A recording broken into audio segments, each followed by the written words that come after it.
Good Saturday afternoon from Pittsburgh, Pennsylvania. A very frigid Pittsburgh, Pennsylvania, especially for early April. It's week 4 of the USL season here on the banks of the Monongahela River.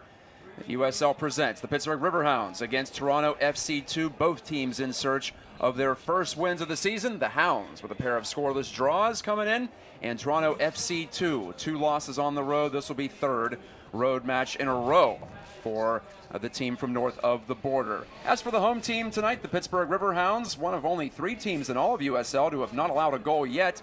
But under new coach Bob Lilly, they've had some issues getting things together. I'm Matt Geica along with Paul Child. And Paul, yeah, the attack has been lacking, even if the defending has been very good. Yeah, the defense has been pretty good all in the last 2 games, Matt. But goal scoring has kind of been off the charts. They had some great chances in the last game and didn't take advantage of them. But I'm sure Bob this week's been working on a lot of offensive attack and threats and shooting. Yeah, Bob told me a lot of reps in front of goal here this week to get the Hounds a little bit sharper in the offensive end.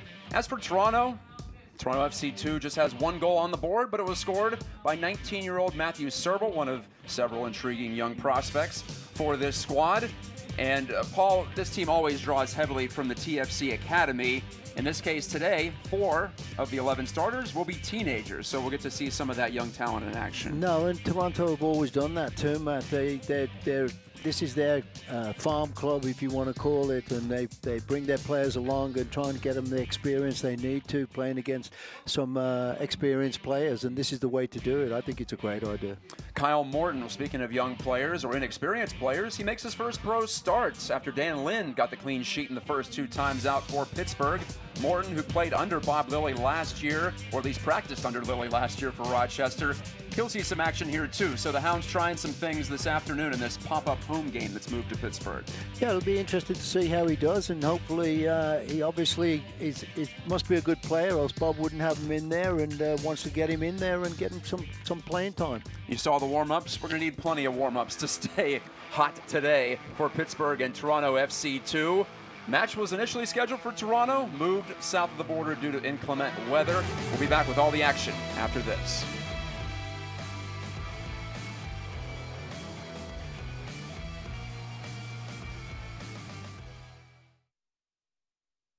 All right, that's enough, you two. Don't paint your brother. No, you can't eat the clay. What can I say? Moms just know.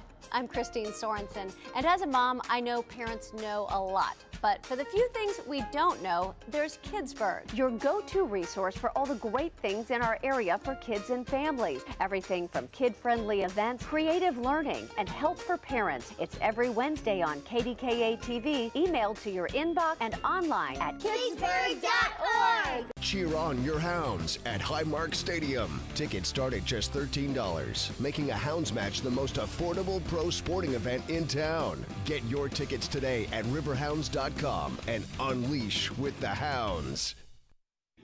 Ow. Okay, Oh, I'm sorry. Okay. that one a little bit. A little bit right here. Yeah, right there. Well, it looks like we can treat this in just a cast. So is this your first time getting a cast? Yes.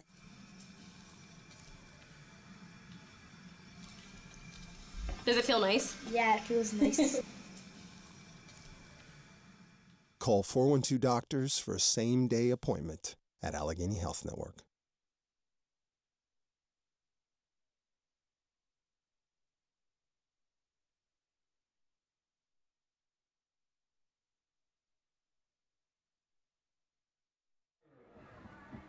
On the fence, number 2, Toby Adewale. Back at Highmark Stadium for Pittsburgh Riverhounds SC versus Toronto FC2. I am Matt Geica. Paul Child is alongside up in the press box in Pittsburgh, Pennsylvania. A very cold Pittsburgh, as we mentioned. Both teams in hot pursuit, though, of their first wins of their respective seasons. For the visitors, Toronto FC, a young squad, 4 teenagers in the starting lineup. Daniel Da Silva and Ryan Telfer will helm the forward group. In the midfield, Malik Johnson, Luca Uccello, 4th-year TFC2 player, Gideon Wyja, and Matthew Saravia. On the back 4, Robert Boskovic, Lars Eckenrode, a recent signing, Kyle Bjornathan, and Ikem Andrews. And in goal, getting his second start of the year, between the six is Angelo Cavaluso. 9 saves at New York Red Bulls 2 in the opening week. As for the Hounds, some changes due to some injuries. Nico Brett replaces Romeo Parks up top. Vunke Yazil, Kerr, the captain, and Francois attacking midfielders. Mohamed Dabo gets his first start. Ben Zemanski, same deal for the Hounds. And the back four, we'll see Todd Pratzner replacing Joe Greenspan, who leads this team in clearances, won so many head balls last week, along with Lee and Dover and Adewale. The coach of Toronto FC2, Laurent Guyot, the former French pro footballer, 48 years old, first year in charge. And as for Bob Lilly, it is not his first year in charge anywhere. This is his 18th season managing in North American professional soccer, but his first with the Riverhounds. Lilly's all-time record is sterling for the 51-year-old. 82 wins, 39 losses, and 51 ties. Just mentioning the USL track record for Lilly. And here are the Hounds with full possession of the ball as Kyle Morton gets his first touch on it. Morton, the former James Madison University standout, third-team Colonial Athletic Association. He's wearing the Orange Keepers jersey for Pittsburgh. And the Hounds in the gold, Toronto FC2 in the red. And Paul Child, will see if the Hounds can keep the pressure up. That's what Bob Lilly wants to see, just more assertiveness from this group overall. Yeah, I'm sure he does, Matt. After last week, you know, we had some chances, but I think when we did go high pressure and made it difficult for those teams to get out of the back, we have a great opportunity of getting some shots on goal and hopefully getting a win. Bob Lilly loved the first half. Let's see if the Hounds can put together a similar first 45 minutes here as Brett got a swing at it. It's off of TFC2 defender, in fact, and out for the corner kick. Robert Boskovic can't believe the call from the head official, head referee Austin Saney. And I'm sure that they got I would imagine 2 or 3 different set plays today, especially from the corner kicks, trying to get a shot on goal or get ahead right away if possible. Kevin Kerr will put the right foot to it. From the near side corner, Hounds attacking the goal to your right if you're watching on the USL YouTube page. Bending it in and knocked away from Thomas Vunke Yazil by TFC2. Cleared all the way into the Hounds defending third by Gideon Waija. Picked up on the move by the Hounds' Ray Lee and belted up ahead into touch right in front of those new seats, the 2 rows of new seats right in front of the Monongahela River here at Highmark Stadium. Toronto FC2, 1 goal in 2 matches. They've conceded 4, have the Baby Reds, as they're called, off the body of Matthew Serbel, the man who has the only goal for TFC2 this season, but the Hounds quickly throw it right back into play, and it's taken away by TFC2. Toby Adewale has had a strong start to his season. He slugs it upfield. Foul called here, or pardon me, offside called here against the Hounds. A little bit delayed there. Referee didn't look over to the linesman until a few seconds later, and he came from an offside position to win that ball. Matthew Serbel slugged it toward the midfield stripe, but it's intercepted. Thomas Vunke Yazil, last year's Division II Player of the Year for the University of Charleston, West Virginia. He was stripped, but the Hounds have it on the throw. Lee with the toss in, looking for Vunke Yazil, but it's taken away. Put right back upfield by Mohamed Dabo in his first Riverhounds action. Now Pratzner rising up, replacing Greenspan in the center of the Hounds' back line. He put the header forward, but TFC2 right back in control. The Riverhounds, 2 matches, 2 draws. 1 on the road at Nashville in the opener for both squads there, and 1 last week, another 0-0 tie against Penn FC. That's a nice ball out wide to the open player, number 56 here, going at the defenders. And Johnson stepping up, and that was Pratzner clearing it out. Yeah, covering each other really well there. Again, I look to always see the Riverhounds being good in defense, you know.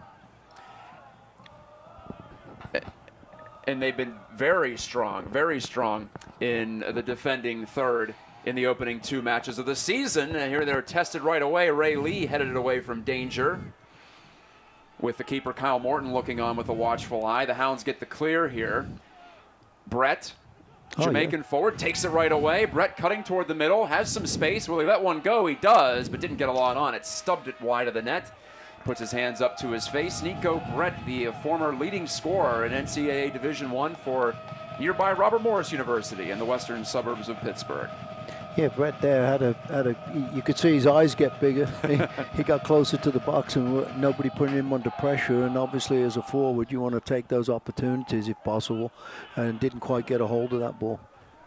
Dover wins the aerial duel, and now the Hounds' Dabo switches it up to the far side. Ray Lee scanning his options. He'll cross one in. Bunky Azil looking for it. Can't get there in time. TFC2 battling. This is Matthew Serbel spinning around with it. Had it for a moment. Then it was taken on by Kevin Kerr, and he won possession of the ball. But Cristiano Francois was stripped of it, and here comes TFC2 again. They can't make anything happen, and the Hounds again will at least force it back up deep into the TFC2 side of the field. Angelo Cavaluso, the keeper, will take the goal kick from his 6-yard box. Cavaluso, 25-year-old, third year with TFC2. I mentioned his strong outing in the opener at New York Red Bulls 2. Pratzner taking over from Greenspan and seems to be winning all these balls that are knocked in long and high at the back for the Riverhounds. And Toronto just keeping possession right now, trying to get it back together, and long ball from the keeper. Pratzner, a native of Lancaster, PA, was a member of the Philadelphia Union Academy, also played at Xavier University. Former Rochester Rhino, one of 7 former Rhinos that Bob Lilly brought in for familiarity's sake, and also because he thinks they're darn good players as well. Yeah. But it doesn't hurt that you know the strengths and weaknesses. Here's a foul, or pardon me, a handle called here against Gideon Waija, the Ghanaian native. Pratzner pushing up, as we would always think, you know, defenders, tall defenders trying to get into the box for these cross. And we'll see who handles the free kick. Kerr. Kerr will take it with Ben Zemansky stepping forward. Kevin Kerr, the 6th-year Riverhound, born in Germany, raised in Scotland. Kerr sporting the beard this year along with the captain's armband, a rugged look in the early going. Spins one toward the back post. Bunky Azil couldn't win it. And out with it comes Toronto. Waija. Long ball on far side for the captain to pull in. That was Luca Uccello, but Morton stepped out to take that loose ball and send it right back upfield. A little bit courageous there, by Morton. I thought, you know, obviously wants to let his presence be known straight away, and took care of business and cleared that ball out. 8th minute, Pittsburgh and Toronto running onto it. Malik Johnson. Johnson stopping up. Now he has a man, Uccello, open in the area, but he gave it away. Did Uccello under some light pressure. Kevin Kerr defending, puts in a nice defensive shift in that moment. You can always count on him to be responsible, in addition to being one of the Hounds' catalysts in the attack for several years. The battle for the ball at the edge of the 18. Ray Lee gets his left foot around it, and it's right to the chest of Nico Brett. Francois drilled it right off the face of Kyle Bjornathan, and Bjornathan's having a hard time regathering his bearings. He'll get a gracious whistle. Yeah, he got drilled right in the face off of half volley there, and didn't see it coming, so he couldn't get out the way of that one. That's Lars Eckenrode, pardon me. Eckenrode 35, not Bjornathan 38. We're seeing some non-traditional numbers on the field for Toronto FC, as always. Yeah. And, well, Eckenrode spitting out some blood as he comes to the touchline. Trainer Andy Choi is helping him out in front of the TFC2 bench. Meanwhile, the Hounds will take the ball right back. Zemansky. Ben Zemansky, with extensive MLS experience over the past few years, came on as a sub last week and actually had the Riverhounds' best chance of the second half off of a side volley, edge of the 18. Zemansky's in there today, as is Dabo, as is Pratzner, as is Brett. 4 different starters among the outfield players, and then, of course, Morton getting the call. In goal instead of Dan Lynn. Dover kind of stumbled over that ball, but now he regains full possession. Working here on the near side against Johnson, and now Zemansky has some room, fed it into the 18, but swatted away from Vunky Azil and cleared down by Bjornathan on the back line for Toronto. Right from the start here, we're seeing Dover getting that offensive going as well, getting down this right side to try and create some chances, which they were missing last week. And I'm sure Bob Lilly's been working on that and trying to get them to really put some pressure on the defenders. He discussed all the ways he tried to inspire his team to be more creative. Bob Lilly thought last week in the second half the Hounds got too desperate and they were looking for some magic, but they weren't building it up properly. So that was a huge focus of training this week. Cristiano Francois, the Haitian, off to Zemansky and right back to Dover in front of us at the midfield stripe. Yeah, switch of play here. Defenders kind of looking for that. There's a good run there. Adewale looking for Lee. Can he catch up? No, he won't be able to.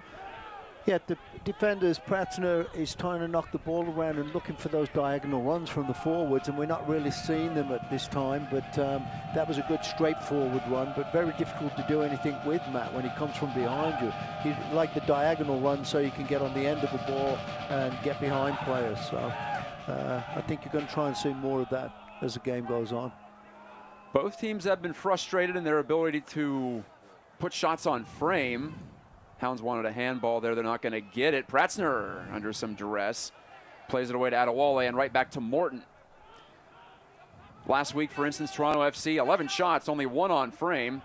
And for the Hounds, they have 25 shots on the season, just 6 on target. Vunky Azil had the ball tackled away cleanly. At least according to the head man, wearing the blue, Austin Saney. Here's a great opportunity, 5-on-4 here. Takeaway by Dabo. A strong one in the midfield. Francois is going to put it toward the 6-yard box. Cleared away. The Hounds were assertive there. They turned it upfield in a hurry. Paul, as you mentioned, they try to take advantage, and Dabo wins another ball. Good strong start for him, but Vunky Azil gave it up. And it's a goal kick for Toronto.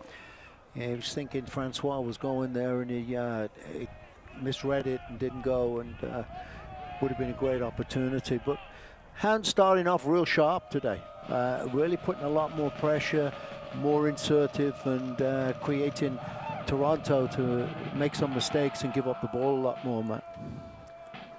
Cavasulo with the long ball. Hounds win it ahead of the pack. Nico Brett, can he drive one on target? He misfires under some defending pressure from Boskovic, closing him down, but Brett getting his first crack at it after the initial miss. 2 shots for Brett, both off target. That one a little more promising than the first. Good news for Toronto. Looks like Lars Eckenrode will be able to continue after taking that ball to the face, spitting up some blood, but now he's on the pitch here at Highmark Stadium. Artificial surface. They cleared some snow off of it this morning. Yes, April the 7th. We're still talking about snow, but that's the reality of it. And that's the reason that this game is even here. This was not scheduled to be a home match for Pittsburgh. It was supposed to be at BMO Field in downtown Toronto, but the CONCACAF Champions League match involving Toronto FC, the MLS side, really tore up the pitch there. So the Hounds take advantage, or they'll try to take advantage of an extra home game. Francois fouled on the tackle from behind. Bjornathan did it. Yeah, really not necessary. I don't know why he even did that, but surprised the referee didn't give him a talking to at least. Didn't even look at him or anything. So usually want to let players know straight away once they start hitting other players that, you know, you get away with the first couple and then you're in the book. But again, the Hounds trying to build up here and players looking for runners. Kevin Kerr going out wide looking for it. This is Ray Lee working against Luca Uccello. Hounds want to switch it here. They'll try near side. Yeah, this is where I'd like to see Dover take off down the line. And there's a good ball. Flick on to Vunky Azil. Good try. Put it toward the middle. Locked down, but it's a corner. Boskovic, the last line of defense for Toronto there. Second corner for Pittsburgh. And overall, the Hounds tilting the field, playing much of these opening 14 minutes in the attacking half. Yeah, much more aggressive. They're definitely trying to put pressure on Toronto right from the beginning here. Kerr, hand in the air. Kevin Kerr wanting to put it on a platter. Won't be able to do so here. The header out of danger by Boskovic. Can the Hounds regroup? Here's Kerr, keeping it in play. Kerr toward the back post, a little too far. Rode the breeze and out for a goal kick. A little bit rushed there, Kevin. I thought he would take his time, maybe take another touch, come back again one more time, but a little bit rushed, and obviously wanting to get that ball into the box as quick as possible and trying to create some chances. Kevin Kerr first overall in minutes in the USL Pro era for the Riverhounds franchise. Third in points, 3 goals, 5 assists last year. Zemanski, well, he won the ball, but not legally as it turns out. Toronto will get the free kick. And in a semi-dangerous position, about 40 yards out. Yep, and again, loading up the edge of the box there. Luca Uccello, the 20-year-old, 4th year, Toronto FC. They start him young here with this club. Toronto FC 2, the B side for TFC in MLS, defending MLS Cup champs, in fact. Toronto's taken to that club in the several years it's been active. Uccello is going to try to put TFC 2 on the board here in Pittsburgh. Low bending ball and bounds right in. No one touched it, unbelievably. Yeah, I don't think anybody expected that to go right through every, you know, the defense and the offensive players kind of got hidden, and nobody following in on that one. Change of pace from Uccello. I don't know if he misstruck it perhaps, or there was a different plan there, but yeah, his teammates didn't seem to be on the same page with him. And so Morton gets a chance to line one up. He cracks it downfield. Dabo wins another one. Mohamed Dabo's been impressive in the early going, creating possession for the Hounds, but this time Adewale gave it up, but here's Dabo again to recover and take it right back. Mohamed Dabo, number 21.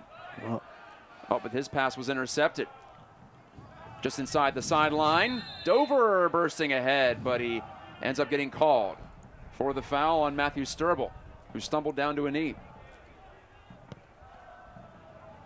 Mohamed Dabo played last year for Penn FC, while formerly they were the Harrisburg City Islanders. Trained with the Inter Milan Youth Academy in Italy. A few places better to go than that. He's putting those skills on display here today. That's one of those names, Paul, that catches your eye when you see it. Yeah, really. Adewale couldn't clear on the first try. He'll get a second attempt, and this time he takes care of business, at least getting it out to the center circle. Stripped of the ball was Boskovic. Here come the Hounds. Francois with some room. He's got to take him on and hit one. Cutting outside and firing, and it's deflected off the leg of Bjornathan. Third corner kick for the Riverhounds. 17th minute. That's the right thing. Francois thinking about that, getting towards the edge of the box, Matt. You've got to take players on and take that one touch, get round, get that opening or half a step, and get that shot off. And defender did well to block that. Will this be the first goal of the Bob Lilly era, the first goal of the season? Kerr's going to try one more time off the noggin of Vunke Yazil, rising up Cavaluso to grab it. And we have a whistle. Was the ball out of play, or was it a foul called against Vunke Yazil? Either way, it'll lead to a free restart for Toronto. Accurate corner kick that time, though, Paul. It's much better corner kick, actually. Looking, got it. It really drove the ball, and it went up just rising perfectly for a forward to come in. A little bit difficult because he was trying to get that ball back, but much better corner kick. And now Toronto on the attack again here. As the sun comes out, TFC 2 trying for its second goal of the year and its first win. Ray Lee very casually played that over his head. Yeah, nicely done, and volleying it further, Vunke Yazil. Header by Zemanski, given away. Malik Johnson lets one go, deflected, and out to grab with no trouble. Kyle Morton, who gets a hand from the appreciative fans in attendance. This game announced 2 days ago, so the Hounds did all they could to try to get some folks in the building, some discounted tickets. And that's still coming in. 3 o'clock start, not typical. Usually it's a 7 o'clock on a Saturday here at Highmark. And raining. Yes, typically it is doing that. If there was any precip right now, it would be of the frozen variety, I think. Yeah, for sure. So we'll take the sunny day to go with the sub 40 temp. Great temperature for the players to play in, though, like we were talking about. If this is the time you got to do some runs, get yourself warm, and should be buzzing all over the place. That's a free kick to the Riverhounds. Great opportunity here for Kerr again to get a ball in. Francois proving elusive in the early going. I've enjoyed watching him play. Didn't know much about him, in fact, coming into the season. First year with the Hounds, third year in the USL. Cristiano Francois, 24 years old, and has been an effective creator for Pittsburgh here in the first 2 matches, plus the opening 20 minutes of this one. Yeah, this is a nice place for a free kick here for Kerr. Curling ball away from the keeper, and hopefully somebody can come in and meet this one. Kerr tries again, rising up. Zemanski couldn't get ahead to it. Now Ray Lee. The Hounds have had 3 corners and now that free kick just outside the attacking third. So they've been in good shape. No finishing quality yet.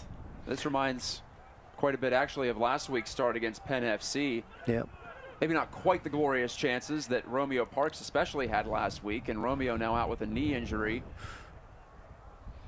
He had 2 that you almost could mark down as goals as he was lining them up, but not to be. Yeah, it was a frustrating game for him, and I'm sure he wish he could get back out there today and make right, you know. Instead, it's Nico Brett, his countryman, fellow Jamaican, That's getting the chance ball here. Dover slides it through. Zemanski knifing into the attacking third, and it ends up being off Ben Zemanski's boot. Zemanski, the 29-year-old native of Akron, Ohio. This one driven well out into the stands by Todd Pratzner.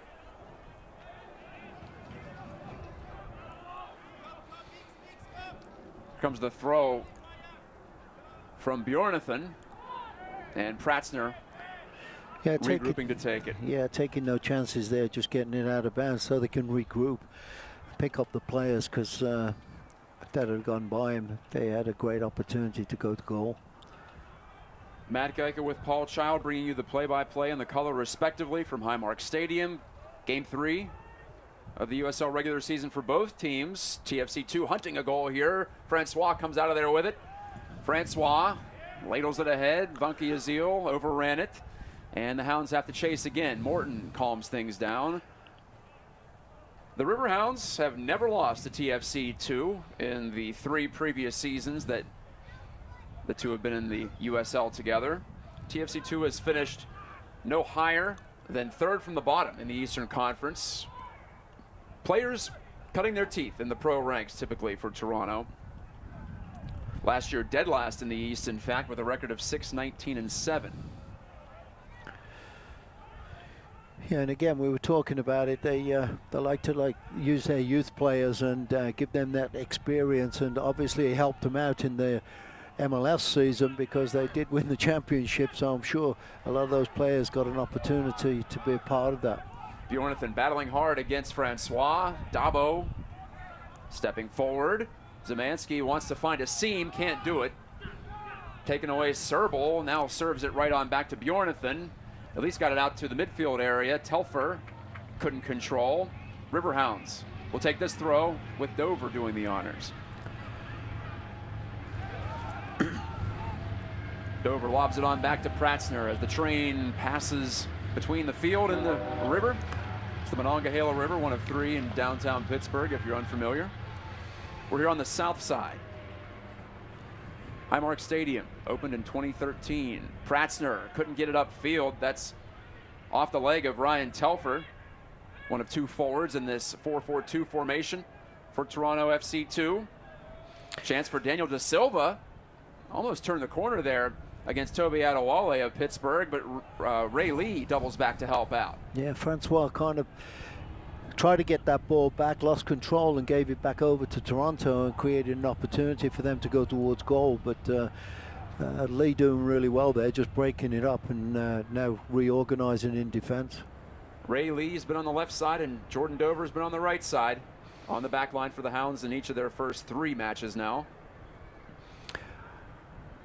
Bunky Yazil tapped it away from TFC2, but just briefly. Malik Johnson will try a cross here, or at least try to switch up play, but Lee gets in the way of that. A little bit of sustained pressure for Toronto, but that's quickly extinguished. Some nice combination there by the Riverhounds, and now got a breakaway by Brett. Nico Brett, edge of the 18, wanted to take it himself, get by Icom Andrews, but couldn't make it happen. Waija to Andrews. Up the far side goes TFC2. Francois now on it for gold-clad Pittsburgh. Pittsburgh Riverhounds SC, now the official name of the club. Dabo felt the opponent on his back, played it away quickly. Pratzner trying to keep the Toronto players bottled in. Here's a header onto Bunky Yazil, but he's offside on the combo attempt from Brett. That's a tough one. You're trying to see where the ball's going, and then you realize, boy, I'm 1 yard in the wrong place here, past the defense, and by the time the ball's knocked on, it's too late. But got to try and anticipate that and read it. You're better off staying 2 yards onside and then making up that ground when the ball's knocked forward for you. Cavaluso, 6 clean sheets last year and 19 appearances for TFC2. Plays it away from goal. Look out, Pratzner is overwhelmed there by Johnson. Taking it up, Daniel De Silva headed off at the pass. Very nicely there by a couple of Riverhounds. But TFC2 dangerous at the edge of the box. Pratzner getting his foot in there, Matt, and breaking that up again. And now 4 against 5 here for the Hounds. Hounds getting a lot of players forward, much more than they have in the last 2 games. Having some bodies up there to pick and choose whether you want to, who you want to pick out. The only thing they're not doing is they're more stagnant and not making those diagonal runs we were talking about. Ryan Telfer gets a step on Adewale after the Hounds can't make anything happen. Morton saving the day. Kyle Morton, the most he's been challenged in this one. That was a good read there by Morton. If you can see, if we get a replay, you'll see this. That was a great opportunity for Toronto if Morton hadn't have got that ball. It was Daniel De Silva running free. The ball gets through to him. It's a tap-in and a Toronto lead most likely. Zemanski drives it off the shin of Kerr, who throws his head back. He thought he should have controlled that. Yeah, he wanted that one back, I'm sure. Waija, explosive move to the outside. Malik Johnson tried to take on 2 Hounds. That was an unwise move as Zemanski rips it away. Pratzner powered it off the body of Waija, out for a throw. And we'll take a look at that again. Kyle Morton in his first professional start. Regular season, that is. Yeah. Read it well. Came off his line. Did a real good job there. Like this, Zemanski's really involved a lot, been on the ball a lot, and breaking up plays from the Toronto, winning the ball back, and really taking control in there a little bit. So. Well, Bob Lilley told me before the match he loved Zemanski's pace, despite not training with the club very much in the preseason, and now he gets his first start in his second appearance. Select is the official ball of the USL, by the way. For the latest Select products and special offers, visit selectsportamerica.com. Receive free shipping on orders over $50. You saw the Select ball on the pedestal before this match here on USL YouTube. USL Match Center up and running. Check out the live stats there, uslsoccer.com. Great resource, both during and after. Kevin Kerr will grab this and throw it in for Pittsburgh. Yeah, Kevin looking for Brett there to take off and kind of saw that he was marked and changed his mind and threw the ball back. But always looking Kerr for those quick opportunities. Free kicks, throw-ins, corner kicks quick. He's been a smart player for years. We've seen it over and over again, catching opponents off guard, sliding through tight quarters. Yep. And if the Hounds had a to-do list today, one of the things I believe would be to get Kerr going, get him some more opportunities to create. Brett apologizes for the errant head ball toward the river side of the field.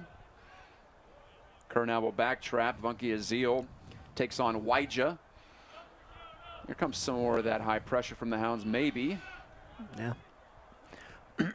Francois couldn't quite track down Bjornathan of Toronto. Combination inside the touchline. Johnson, he's slippery, isn't he, in the early going. Lost the ball.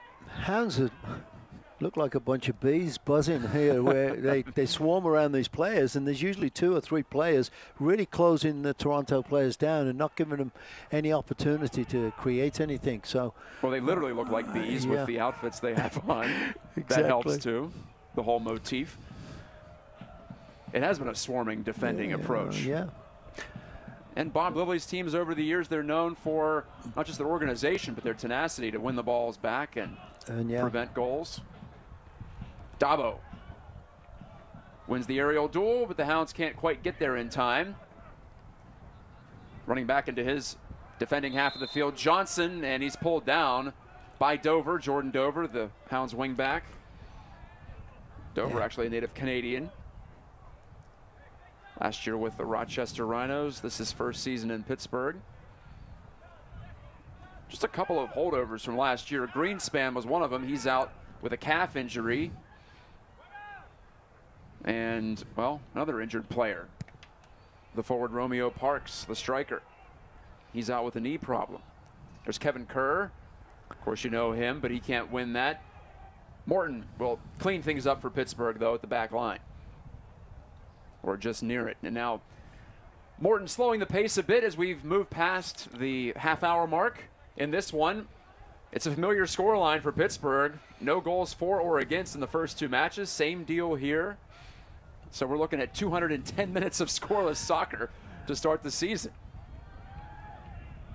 And the Hounds will take that defensively, but they fancy themselves a pretty explosive offensive outfit. So on the attack, they'll continue to try to create here without losing their patience. Lead throw in. Brett's there, just short of the end line, but it's taken away by Andrews. He clears it high and out. Yeah, Lee had it was a little bobbly ball and was looking to knock a ball into the box and couldn't quite get the connection he needed. Now you'll see probably a switch of play right here. Yeah, a long one. Looks like it. Adewale shows off the strong foot. We've seen that a few times from him. And look, Francois will drag it down. Now he's got to go at him again or cross. Has it again. He will cross it, but right there in the middle to break it up was Eckenrode. Pratzner on the back track. Couldn't keep it in play. Toronto have been pretty comfortable with these high crosses into the box. They seem to have always long, extra players in there to win those balls and get him out. It's got to be an extra special ball if they're going to find a Hounds player that's going to be free there to get a header on goal. Only once have the Hounds been able to get a cross connected to a head of their own kind, and that was on the 3rd corner kick. Kevin Kerr had it, and Vanki Azil couldn't direct it on target. But you're right, other than that, it's been a pretty impressive job by the Toronto back line. Yeah, they're not having much trouble. That's where I'd like to see Francois take these players on more than cross the ball, change that a little bit, and then... Here's a try for Kerr. He's going to catch up to it as the ball checks up on the surface. Kerr! He went for the back post, and he missed. Not sure if that was a cross or a shot, maybe a combination of both. Hopeful for Nico Brett. I think he was really looking there to cut that ball back to the penalty spot more than anything, and he didn't quite get the ball he wanted. He caught it a little bit quick, knocked it out of bounds because he knew that there was 3 players coming in from the edge of the box.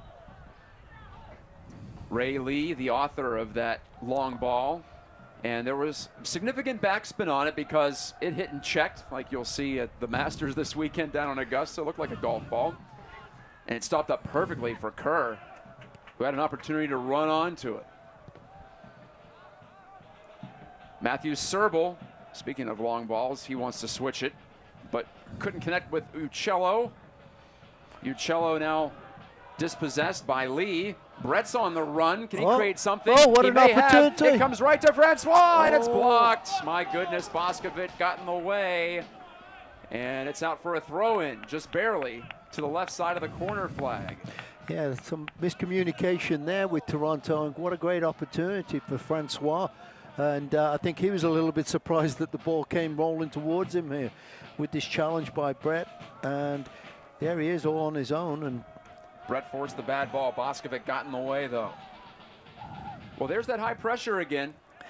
yep. It's forced one or two miscues from Toronto. Here's a mistake, though, by Dover of Pittsburgh. And TFC 2 on the move. Johnson to the outside, now to the inside. Oh, that's a nice ball. Across to De Silva. He looks up, but he gave it away. Pratzner stepped in the path of that pass. Kerr with the bottom of his boot. Accurate to Brett. Nico Brett, plenty of room on the left flank. Brett to Francois. Wants to lob it over the top, but missed. I don't know what that was. I don't know whether he was thinking shot to cross. I think he was a tweener, and he didn't really know which. Didn't commit to either one. Yeah, right. really, and just went haywire over the top of the crossbar. But creating some chances here, though, Matt. We you know, they're putting some pressure on here. Toronto getting the odd one or two, but the Riverhounds spend a lot of time in Toronto's half of the field. The Hounds outshot and outpossessed Penn FC last week. This one feeling more of like a free-flowing game than last week. Yeah. We're seeing more up and down action. Well, in the second half, we'll see how it goes in the second half. But last week, Penn FC really took the air out of the ball. Yeah, and here's a great opportunity again. Frankie Azil maybe, but Cavaluso out of his box to volley it away. Keeper did well there. I got to give him credit, because that ball, you never know on this AstroTurf how it's going to bounce with the spin, and it took an extra height bounce there, and it got its leg up high enough to get that ball up and away and out of danger. The throw for TFC 2.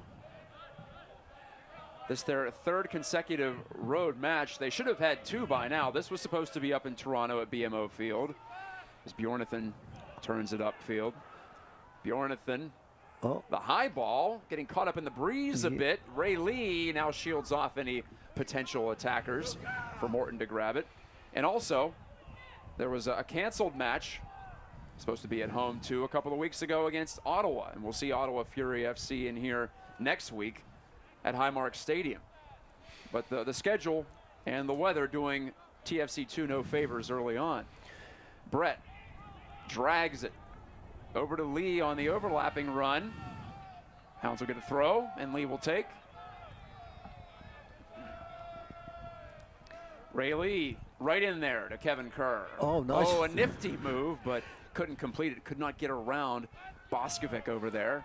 Yeah, a lot of red shirts in there too, Matt. And that's, Kevin would have been in great shape if that player hadn't have got back quick enough and blocked that and won the ball back. But bit of a wild one there. Keeper's no problem taking that ball. Kevin Kerr tried there. A little too ambitious. 37th minute, getting down toward the end of the opening half in Pittsburgh. Your commentators are me, Matt Geica, and Paul Child to my left. Second straight week here at Highmark Stadium. Bunky Azil chested it down, but Zemanski not there in enough time to take possession for the Hounds. De Silva runs into a brick wall in the form of Dover. Lost control. Some close quarters there. Dover leaving it out there. Brett got a foot on an attempted TFC 2 pass, but it goes right back to the Reds. De Silva, can he get on the end of this one? No. Dover helps out again. And a fine little ball there in the middle of the field for Zemanski. He has Brett running under the ball, but it went right over his head, and then taken on quickly by Boskovic, who pops it into the stands, at least giving him some time and his teammates some time to regroup. Yeah, Francois taking his time here, looking for a 1-2 pass. Oh, Zemanski and Francois not connected there, and Zemanski a little frustrated. He thought he made a good play. Again, chemistry again, Matt. In first, 3 games, still working on it, and obviously he's going to get better as the games go on. And high volley by Francois. Dabo wants to win it away from Serbal. Could not do it. Again, Bjornathan tidying up just outside his 18-yard box this time. Oh, that's a good ball if he tells him to turn. That's a nice pass too if Kerr can get there. Lovely volley from Bunky Azil. And Andrews bumped into Kerr, actually kept it in play. Very well done for Icam Andrews, one of the few non-Canadians on this team from Trinidad and Tobago. Played in the Pro League down there. 16 appearances here last year for TFC2. Looks like there must be a good wind blowing up. The flags aren't blowing right now, but when it seems the ball gets up in the air, it seems to definitely slow down. And we saw that on that cross out down at the Riverhounds end where the keeper was going to come and then stopped. Tough to tell once you get up above the scoreboard, too, exactly what's going on.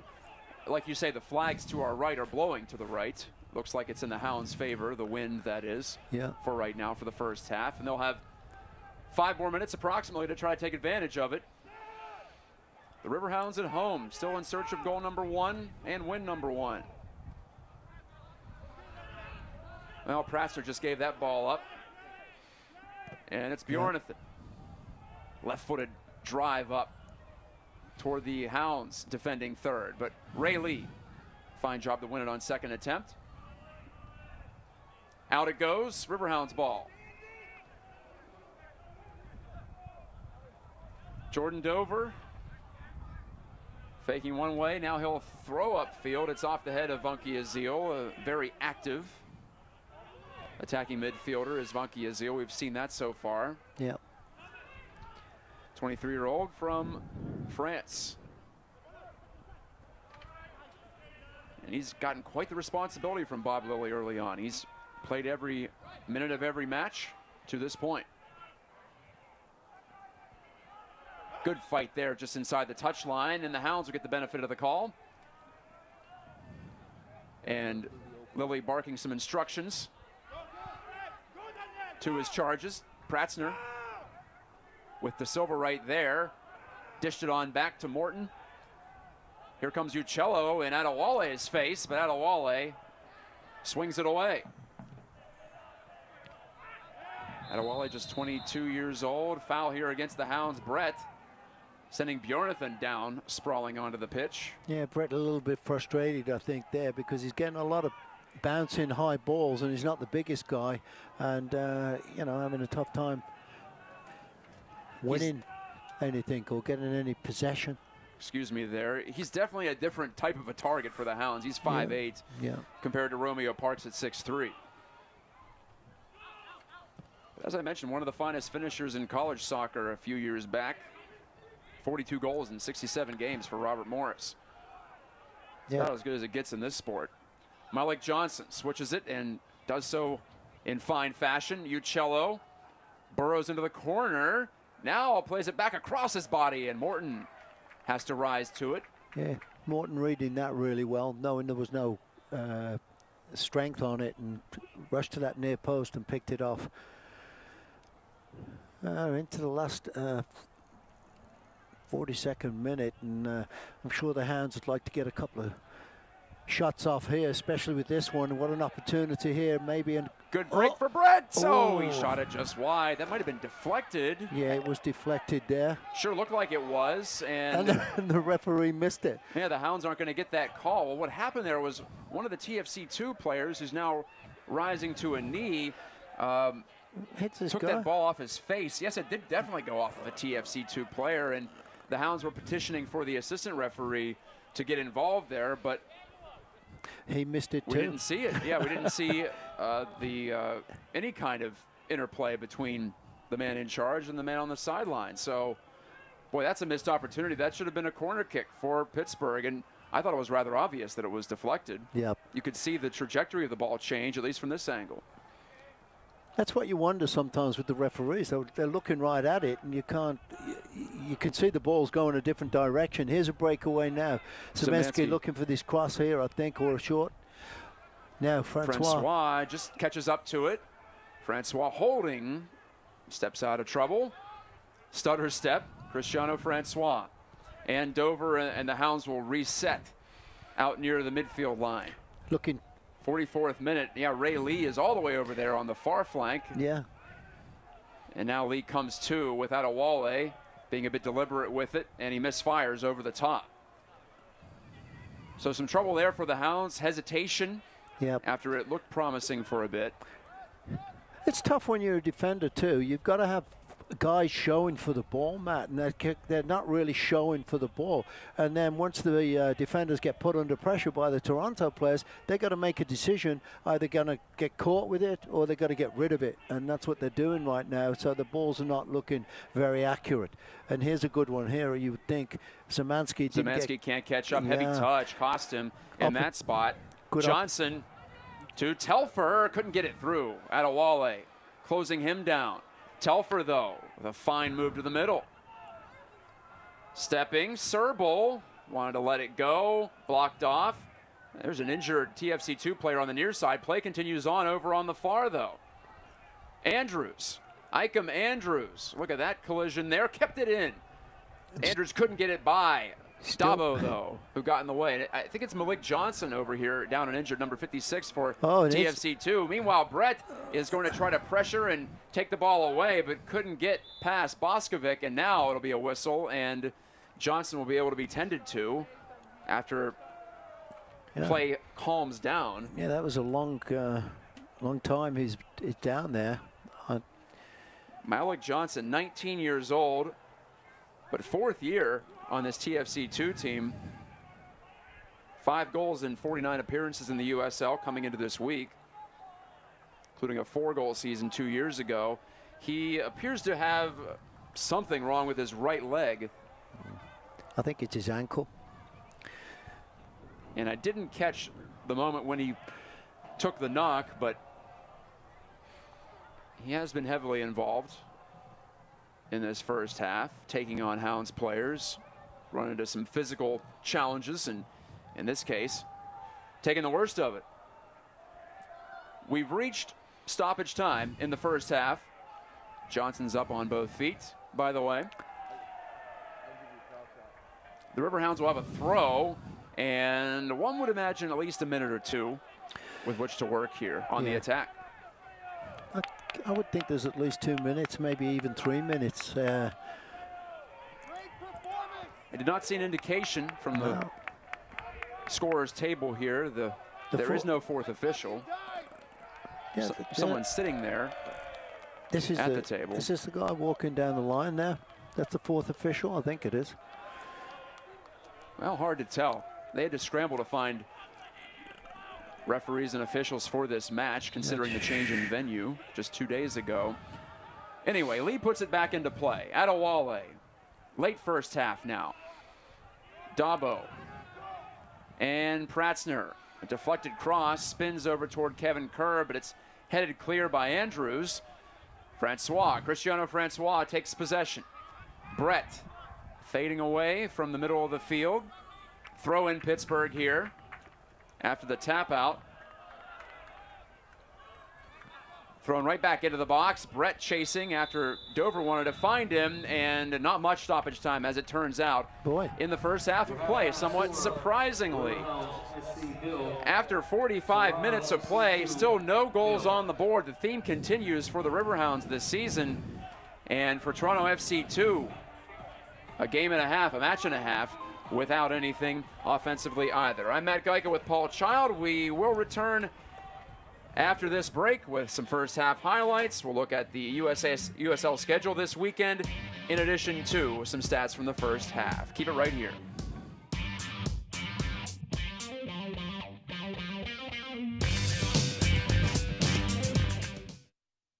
All right, that's enough, you two. Don't paint your brother. No, you can't eat the clay. What can I say? Moms just know.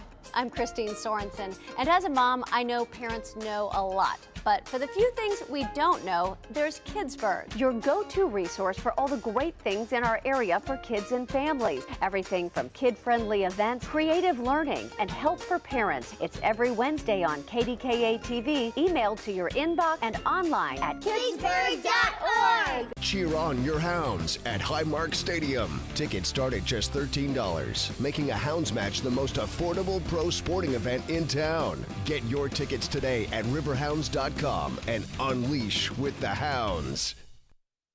Ow. Okay, Oh, I'm sorry. Okay. that one a little bit. A little bit right here. Yeah, right there. It looks like we can treat this in just a cast. So is this your first time getting a cast? Yes.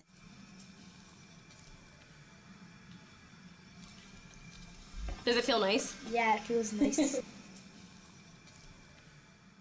Call 412 Doctors for a same-day appointment at Allegheny Health Network.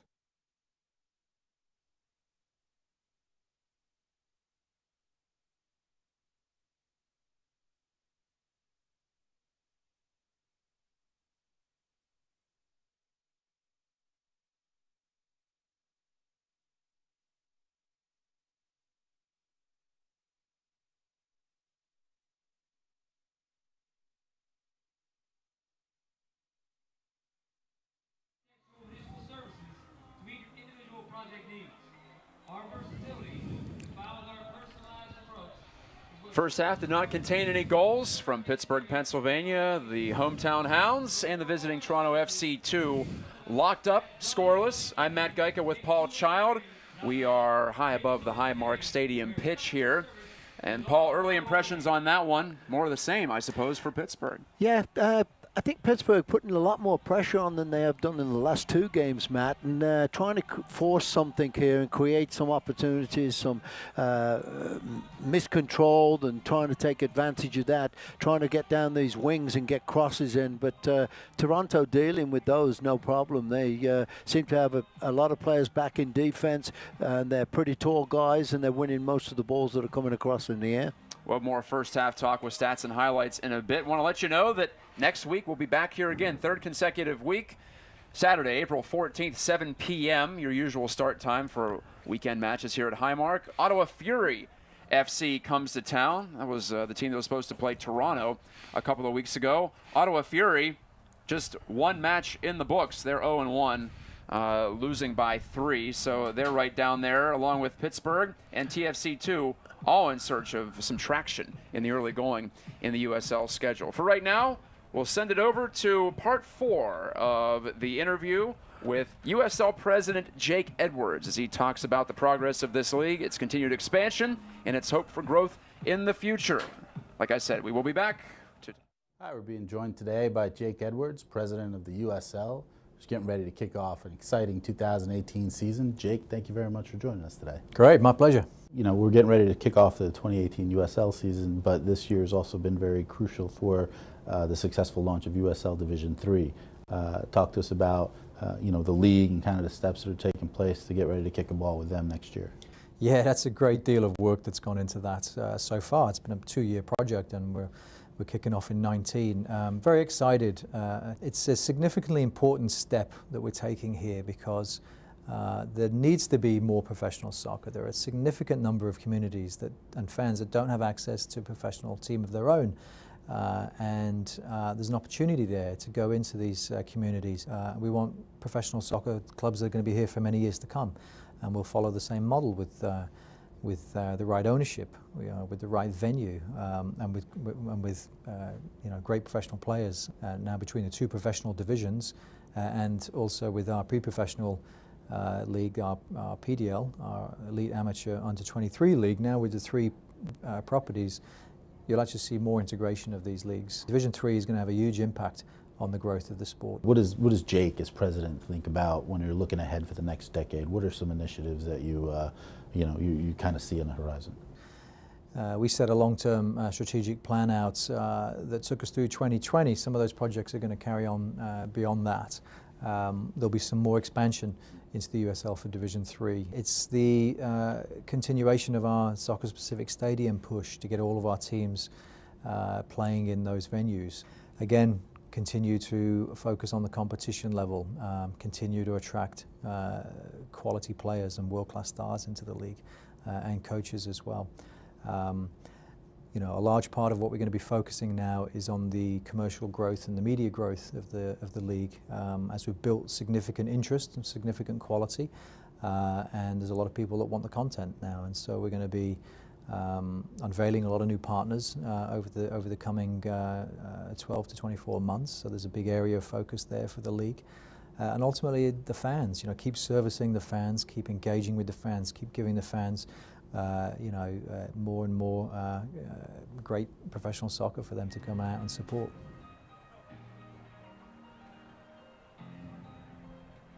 Always good to hear from Jake Edwards, USL president. Now the only Division II league in America currently running this season with the hiatus of the NASL. So the USL in fine position to continue to be the prime option for talent short of MLS. And in the case of Toronto FC2, as we've seen this afternoon, one of the main feeders for the MLS directly when you look at some of these B sides, if you will. Let's talk about some goals and saves. We've seen, well, no saves yet in this match, but there are plenty of spectacular ones around the league. We'll get to the goal first, though. I'd like to talk about some offense. Lagos Kunga of Atlanta United.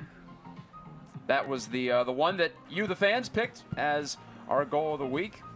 And individual effort there. Look at that one. Just dicing right through the box. Yeah, really. Sharp angle, too. I'm not sure how he found the room. A keeper should be, wants to shoot himself, I think, because you shouldn't let it in at the near post like that. Yeah, that's one where you can't let your body get away from the post. But in that case, I don't know if he was distracted by the potential cross. At any rate, that's your goal of the week. Evan Newton of FC Cincinnati, it's going to be a penalty save. These are always sharp, and he guesses right. And look at the follow-up there, too. So I think the second save was better than the first. Yeah, really. Actually. He got up really quickly and got his body in front of that and blocked it again. Great shot here from the camera. Impressive. Yeah. That one out in Cincy. Cincinnati has taken to its pro soccer club. Yeah, the save with a foot. And as you can imagine, the keepers are always fired up about that on the PK. Well, we're looking at the Parkway East, the starts of it here in Pittsburgh. The Riverhounds and Toronto FC2. They want to get on the highway to some more offense, perhaps a victory here. We'll see how things go in the second half on USL YouTube. This is Matt Geica with Paul Child. All right, that's enough, you two. Don't paint your brother. No, you can't eat the clay. What can I say? Moms just know. I'm Christine Sorensen, and as a mom, I know parents know a lot. But for the few things we don't know, there's Kidsburg, your go-to resource for all the great things in our area for kids and families. Everything from kid-friendly events, creative learning, and help for parents. It's every Wednesday on KDKA TV, emailed to your inbox and online at kidsburg.org. Cheer on your Hounds at Highmark Stadium. Tickets start at just $13, making a Hounds match the most affordable pro sporting event in town. Get your tickets today at riverhounds.com and unleash with the Hounds. Ow. Okay, Oh, I'm sorry. Okay. that one a little bit. A little bit right here. Yeah, right there. Well, it looks like we can treat this in just a cast. So is this your first time getting a cast? Yes.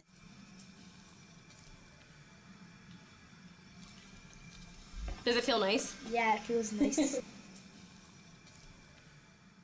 Call 412 Doctors for a same-day appointment at Allegheny Health Network.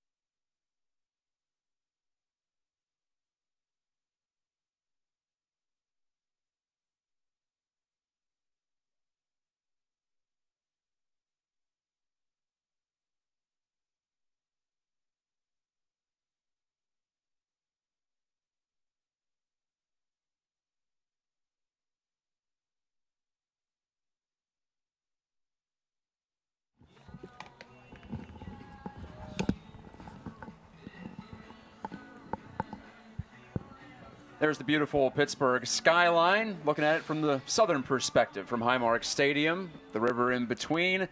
Matt Geica with Paul Child bringing you the play-by-play and color commentary respectively. Our second of 3 consecutive weeks, spending some time watching some USL soccer and bringing it to you on USL YouTube. And also, we'd like to welcome ESPN Plus as the new streaming home of the USL. That starts next week, by the way. April 14th, visit uslsoccer.com for more details. That's right, ESPN Plus will be the new streaming home of the USL. Let's look at the first half, shall we, and some of the numbers that are out there. The one thing that stands out to me, Paul, from what we did see here, and we will take a look at some of the highlights. But 7 shots for the Hounds, none of them on target. This one from Brett might have been the best clean look for Pittsburgh, but the theme continuing, not really putting a lot of pressure on the keeper. There's Brett again wide. Yeah, a little bit erratic. This was a great opportunity. Defender does well and gets a block in here, but I'd like to see Francois do more of that, and the offensive players taking players on the ground instead of trying to hit these balls in the air. Kyle Bjornathan getting in the way there, the native of Washington. There's Malik Johnson trying to force one through. Kyle Horton hasn't had to make a save either. That's the closest thing he comes on the deflected shot. This could have been a really dangerous ball, but Morton coming out there and picking that one off the foot and doing a good job. This was the ball downfield from Lee that checked up for Kerr, but as you said in the moment, he rushed that, it appeared. Yeah. And ended up being somewhere between a cross and a shot, and here's just a misfire over the top. Yeah. Going for some finesse, perhaps, was Francois. And Brett off the deflection wasn't called as a deflection, ended up being just a goal kick, but a fine late opportunity. There you see possession, almost 2/3 of it for the Hounds.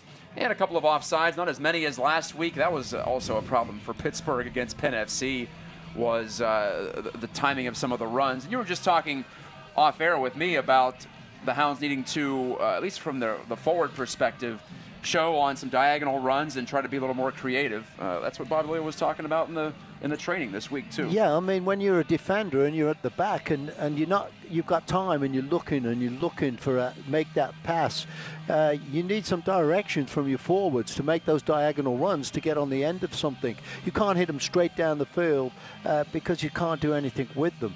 You've got to have a diagonal run. And the forwards, we've got plenty of forwards up there. There's 3 or 4 players always up front, but they're just in one straight line and nobody making these runs to help out the defenders and show for the ball is what I'm talking about, Matt. How about for Toronto FC too, for Coach Laurent Guyot?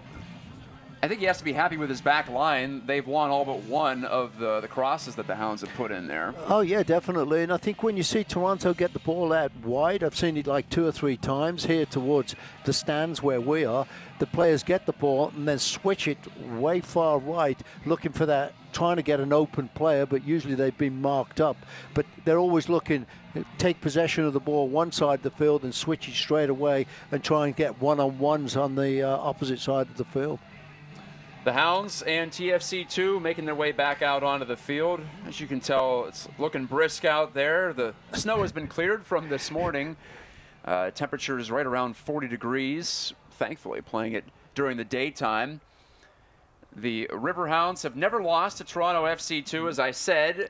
I'm not sure how much meaning that stat has, besides just letting you know that that's how it's gone historically. And Toronto FC2 has had its struggles getting results in this league. I think you'd say primarily because of the inexperience of the players they put out there. But nonetheless, Pittsburgh with a 5-0-2 record all time against TFC2.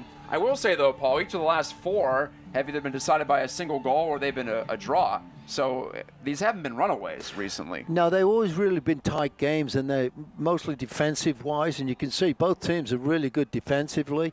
I think, obviously, with 7 shots to 1, the Hounds having the upper hand there, but not taking advantage of it. And I think what you're seeing is a little bit of nervousness, Matt, rushed plays. You know, everything is like they're going at 100 miles an hour instead of being composed. Sometimes when they've got time, they'll rush the kick and it'll go high, wide, not accurate.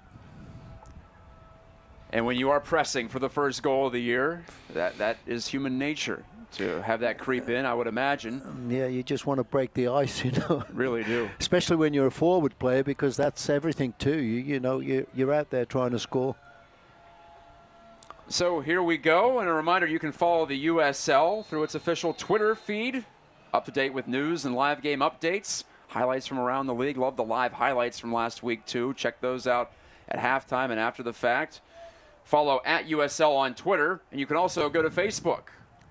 Same type of deal, interactive features included, like the USL on Facebook, to get the league's best content delivered to you through your various relevant social media feeds. And here we are on the USL's YouTube channel, bringing you the second half of Pittsburgh Riverhounds SC against Toronto FC2.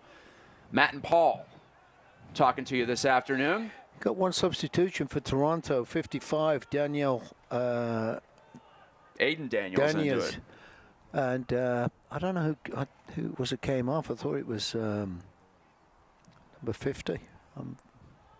Yeah, Matthew Serbel, if that's the case, that's the only goal scorer on the field. Yeah, I think this season. I think he got substituted. And, it was him, yes. 55 was put in. So Aiden Daniels, the 19-year-old, replaces the other 19-year-old, Matthew Serbel. Whoa. One of the Hounds, that's Kevin Kerr, goes down in the box. Play continuing on right in front of us. Inside the touchline, Matthew Dabo. Oh, Pratzner, well. Never really looked around, did he? And, he did not. Nearly ended up being a disaster there, but it got back to Kyle Morton, the keeper for the Hounds today, getting his first professional start. De Silva there should have read that. If he could have read that, he would have been in on that really quickly, but didn't see that situation occurring. And Nico Brett, a violent foul from behind. What will this be? We had no cards in the first half. This is going to be at least a yellow, and it is a yellow for Icam Andrews, who tried to recover, couldn't do it, and Brett up to his feet, but that one hurt on the rock-hard pitch here this afternoon. A look at the replay, sweeping out Brett's back leg. So Andrews booked in the 48th minute, but almost as importantly, the Hounds will get a free kick about a couple of yards just outside the left edge of the area. Yeah, it's a great opportunity right from the beginning of the second half, Matt. If you can capitalize on this, hopefully somebody get hard and low cross I'm expecting from Kerr, and somebody coming in and trying to get a touch onto this. It's again Kerr, the trigger man. Kevin Kerr to the back post, headed down, loose ball, still free at the edge of the 6, and Brett could not corral it. It was Brett with his back to goal, several bodies around him. Not a lot of room, but a chance. Now Lee crossing. Cavaluso bobbled, but then he grabbed it with Vunky Azil flashing in front. I thought Vunky Azil there got a leg out and maybe could have got a touch on that, but... Thought he could have too. He was right there. Just mistimed it by a fraction. So the Riverhounds pressing hard in the early moments of the second half. Still can't break the ice, both in this game and on the season. Yeah. But we see Nico Brett generating all that with the foul called against Andrews. Oh, it was Zemansky. Overran it, and a wild attempt by Daniels fresh into the game. Yeah, that's a tough one, your first touch. But could have been better. Misfired from about 20 yards out. And we go back to the free kick that bounced free, and Brett had the first one blocked, it appeared, as he wanted to side volley it. And here's Lee putting it back into the mix just a moment later, and yes, Vunky Azil right there. Rushing ahead, Telfer, but Kyle Morton's going to be there for it. Kyle Morton's been under a little bit of duress here, and there's a foul called against TFC2. Brett drew it. Pretty obvious right in front of the referee, pushing the back. And I believe that was Boskovic who did it. Vunky Azil takes the ball. Kerr back to him. And they call Thomas. Easier to say his first name than last, but it's taken away from him just inside the Toronto FC area. Adewale, fine effort, but couldn't keep it in. I thought that was a little bit of an obstruction by the Toronto player, but referee didn't see it that way. Now Toronto, it's a good ball down the line, and Daniels running, trying to get around Adewale. A good match speed for speed, but it's out for the goal kick. Toby Adewale, 22 years old, second-year Hound. Former George Washington star. Another reminder that ESPN Plus is the new streaming home of the USL in the United States. Watch all the action throughout the 2018 regular season and the USL Cup playoffs starting next Saturday, April 14th. ESPN Plus launching, and the USL joining right away. Visit uslsoccer.com for more details. And Kerr breaking down the left side here. Got a break from the Toronto player, miskicking the ball. And Lee knocking the ball. Lee to Kerr. This is where I'd like to see us do some combination plays in front of the box, you know, and players showing, playing 1-2s, trying to go around the defense that way, because these high balls in. Dover in for Brett, a little too tall for him. Yeah, they're difficult for our guys to win. Kerr was down for a moment. He's up, but limping. He looks like he's favoring the right leg. Is Kerr, typically full of energy, but slowed a bit now. A pretty tough guy, though. He's going to sure is. Not much going to try and get him off the field. Daniel De Silva fouled with an in cut. Kevin Kerr was substituted for last week with about 10 minutes to go. That's rare. And Dabo spiking De Silva on the calf, it appeared. Andrews to the middle. Brett was right there. The man whose attribute that stands out most to Bob Lilly is his hunger. Brett, it's made him successful. Bunky Azil chests it down, and he has Brett. Oh, that's a great into the ball. box. Nico Brett. Yes, score! finally. The Yes. Hounds have one in the 52nd minute. It's Brett from Bunky Azil. He's going to break his rusty cage. The Hounds have a goal at long last, and they have a lead at home against Toronto FC 2. Yeah, Brett did really well there, Matt, and used some composure and wasn't rushing, you know, and here we're going to see the replay, and the ball bounced perfectly back towards him, and he was still really under pressure by the Toronto defender that kind of slowed that shot into the goal up, but he took his time and slotted it right into the bottom right-hand corner. So the deep ball works. Nico Brett. His first goal as a Riverhound. He had several a couple of years ago for Portland Timbers 2. Had struggled since to get on the board. And there was a definite hunger there. I was just talking about hunger for Brett, the former Robert Morris Colonial. Yeah. Puts it in and actually drove it through the keeper. Cavaluso guessed right, but he couldn't get enough of it to prevent it from trickling over the goal line. And there it is, the first goal of the Lilly era, and it's number 9, Brett. And he's got to feel really good about that and breaking the ice. And I think you're going to start seeing a little bit more of him now, being more confident and taking some more chances and knocking the ball on the ground. Bunky Azil in front, nearly an own goal. It should open things up, too. What a relief for the Riverhounds in that way. Corner kick, Pittsburgh. Yeah, definitely. With Toronto, will have to start taking some chances and coming out of the defense now.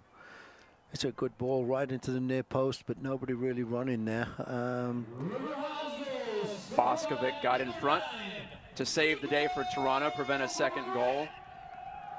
Second half has been a trouble spot for TFC2 this season. They've given up a lot more after halftime. Kerr the cross. Cavaluso can't get there. The volley try. And Zemansky apologizes for the misfire. Yeah. Tough one to hit out of the air like that, and was the thing to do, but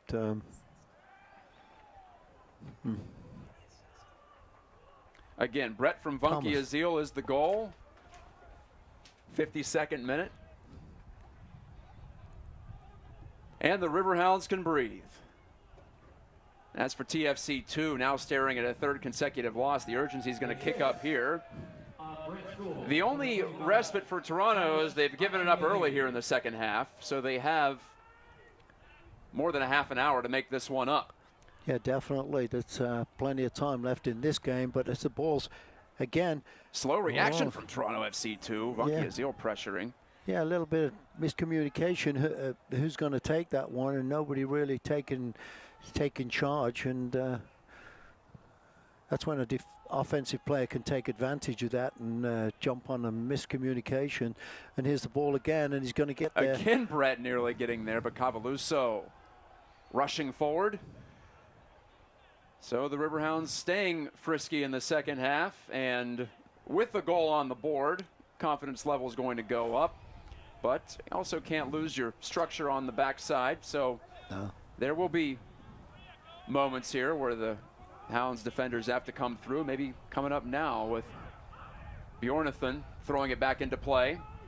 Yep. This is Boskovic, couldn't connect. And wow, look at Brett up ahead, or pardon me, Francois, I should say. Cristiano Francois still going. still has the ball. Francois laying it ahead. Brett, so he couldn't quite get there in time. Pushed away by Cavaluso. And are they calling a foul against Pittsburgh here? Yes. Off of Pittsburgh last, perhaps. Not even a foul, but just... No, it's a foul. It will be, yeah. They're not going to put it at the box. So a foul against Brett, I'm presuming, on the slide-in.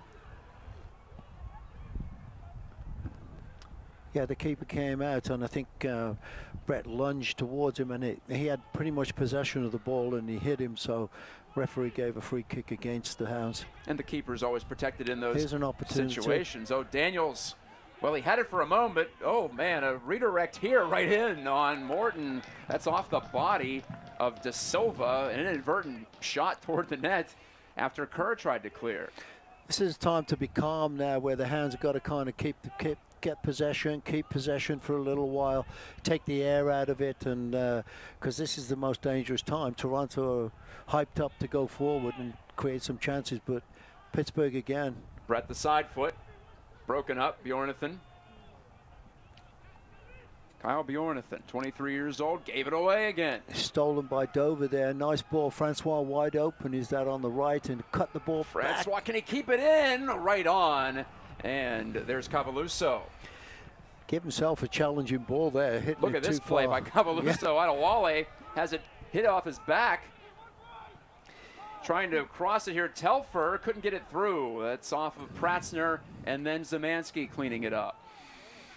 This game's all of a sudden gone from end to end, and now we're starting to see Toronto kind of put some pressure on right away. Like I said, once you get down a goal, you got to try and really come back and take advantage of the other team. Kerr spinning away from the sideline.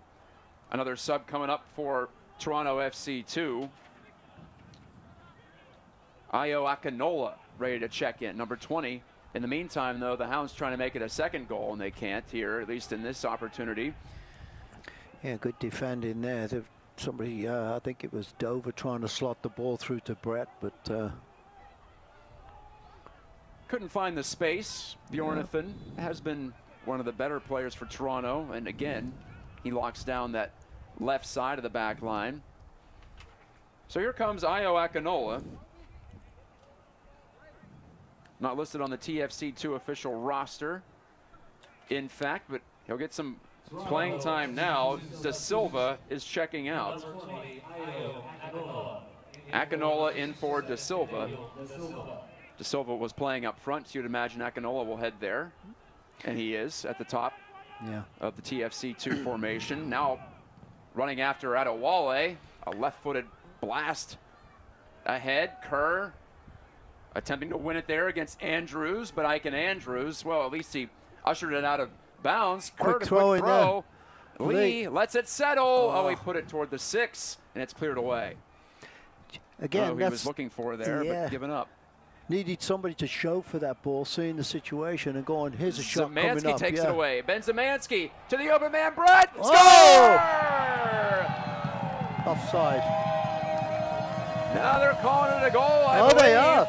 Brett not celebrating, but he's got a brace against TFC2. A deuce for number 9. You got to fight for your right to party on a Saturday afternoon. The Hounds have done so. Nico, Brett just exhausted. Look at him. Yeah, that's strange. But Zemansky with the intercept. Here he is on the replay, cutting Nice it back ball. against the grain. And the fine finish from the Jamaican Brett. 2-0 Hounds. Yeah, Brett just slotting that ball right in the bottom right-hand corner. Actually, the left-hand corner as he's looking at it, but keeper couldn't really get a hand on that. It was perfectly placed, but no celebration afterwards. It was really strange. It was like us up here, I know that. Yeah, I mean, I'd be happy if I got a second goal of the game. So Brett, he had the early 2 shots in the first half, couldn't convert on either. In this case, though, in the second half, he's been deadly, 2 for 2. Yep, and I think we said that after the first one. Well, I know I did. It's really a motivator, break the ice and take that load off your back and frees you up, because you take more chances and take opportunities which you wouldn't normally do when that pressure's on you. And I think the second finish more impressive than the first because Brett had to slot it into a tight window to beat Cavaluso the second time, and he did. Yeah. Right along the pitch.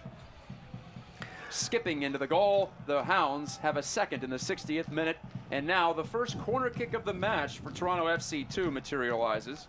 And you know, after that first goal, Matt, that's when Toronto started really breaking forward a lot more, and that's where you can get obviously more opportunities. Morton because pulls this one down. They're taking chances and opening up.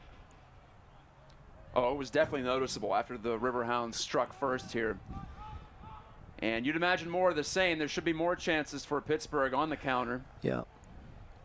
In the final half hour of this one. But it's 2-0. Nico Brett, the double. Nice knock on there by Kerr. Takes it from Kerr. And Brett again.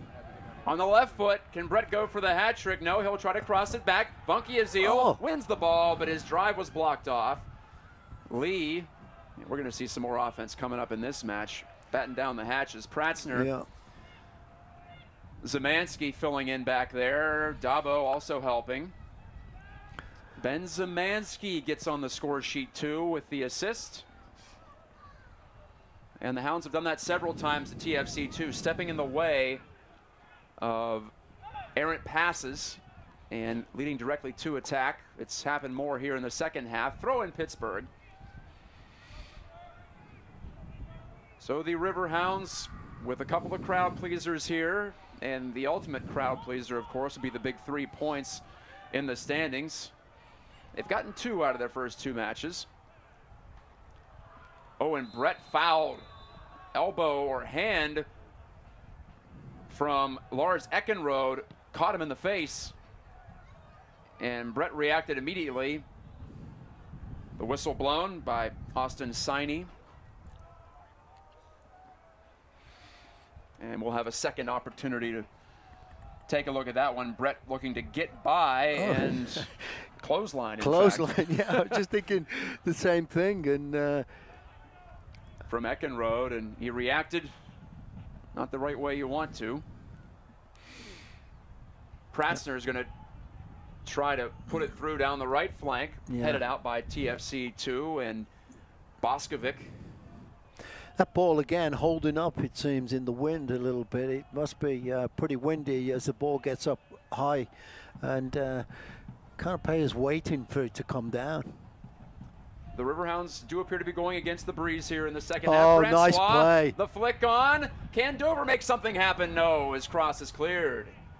Boy, that was a great opportunity. Somebody running, I think it was Brett again. I believe it was, yeah. Running to the near post. If he could have just got that, curved that ball around the defender, he would have just ran right into that and put it away again. Francois and Dover, they have something going on the right wing in this one. Yep. And they did last match too. The best chance, or one of the best chances, for any Hounds defender on the year came from Dover off a combination play with Francois last week against Penn FC. Brett still running hard, forcing the Reds to make a play to the near wing. Andrews hoists it, blocked down. TFC2 is going to try again. Eckenrode. Again, Brett right there. It's amazing what a goal will do for you, too. You can see Brett there now starting to just chase down anything and everything because he feels confident that something can happen for him. So here's another one. A little bit too far for him, but he's ready to chase it down again and put some pressure on.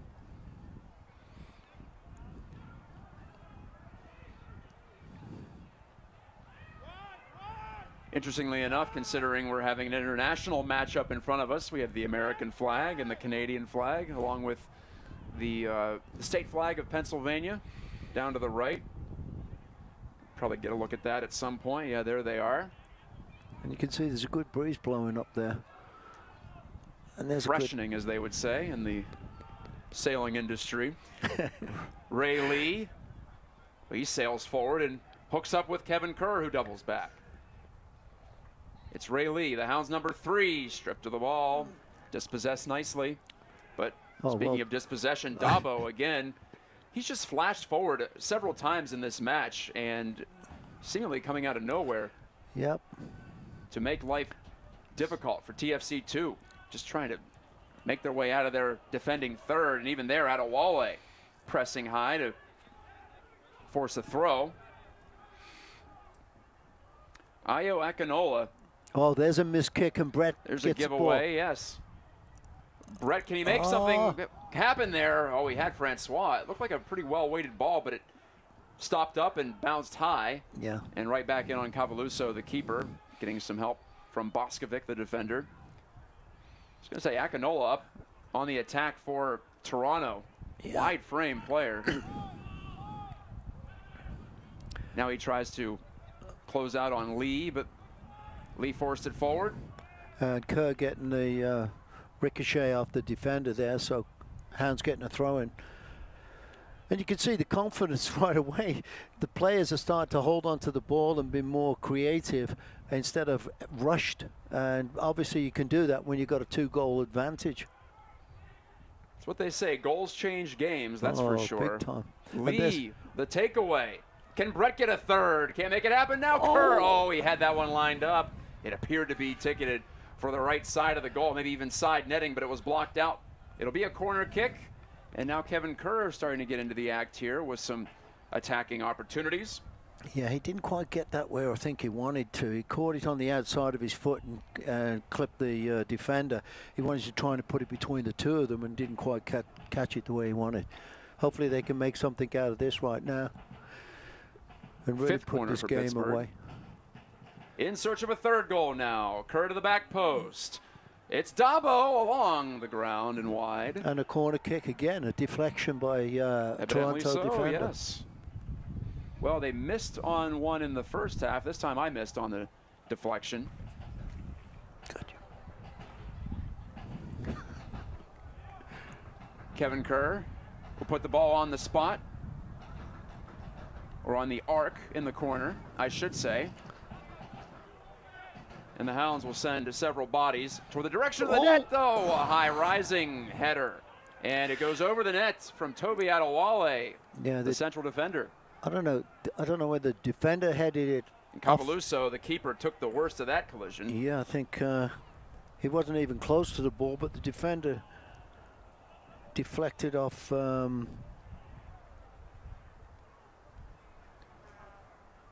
think we're going to see it right now. This might have been the best of Kerr's corners in this one.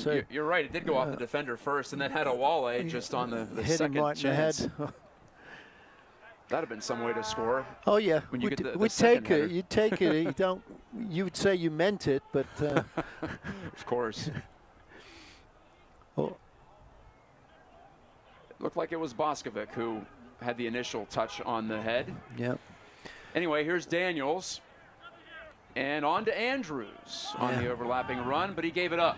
And the Riverhounds now backing, well, there were seven players defending in that opportunity. Eckenrode just popped it away from Brett, who was threatening again.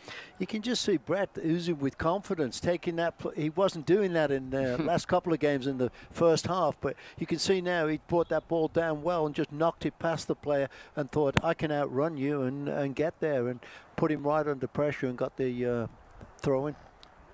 Well, the opportunity to play for Nico Brett came about because Romeo Parks suffered a knee injury last week, and Brett was a second-half sub in each of the first two matches. And we said it before the game that this is your opportunity, take advantage of it, and he definitely has so far.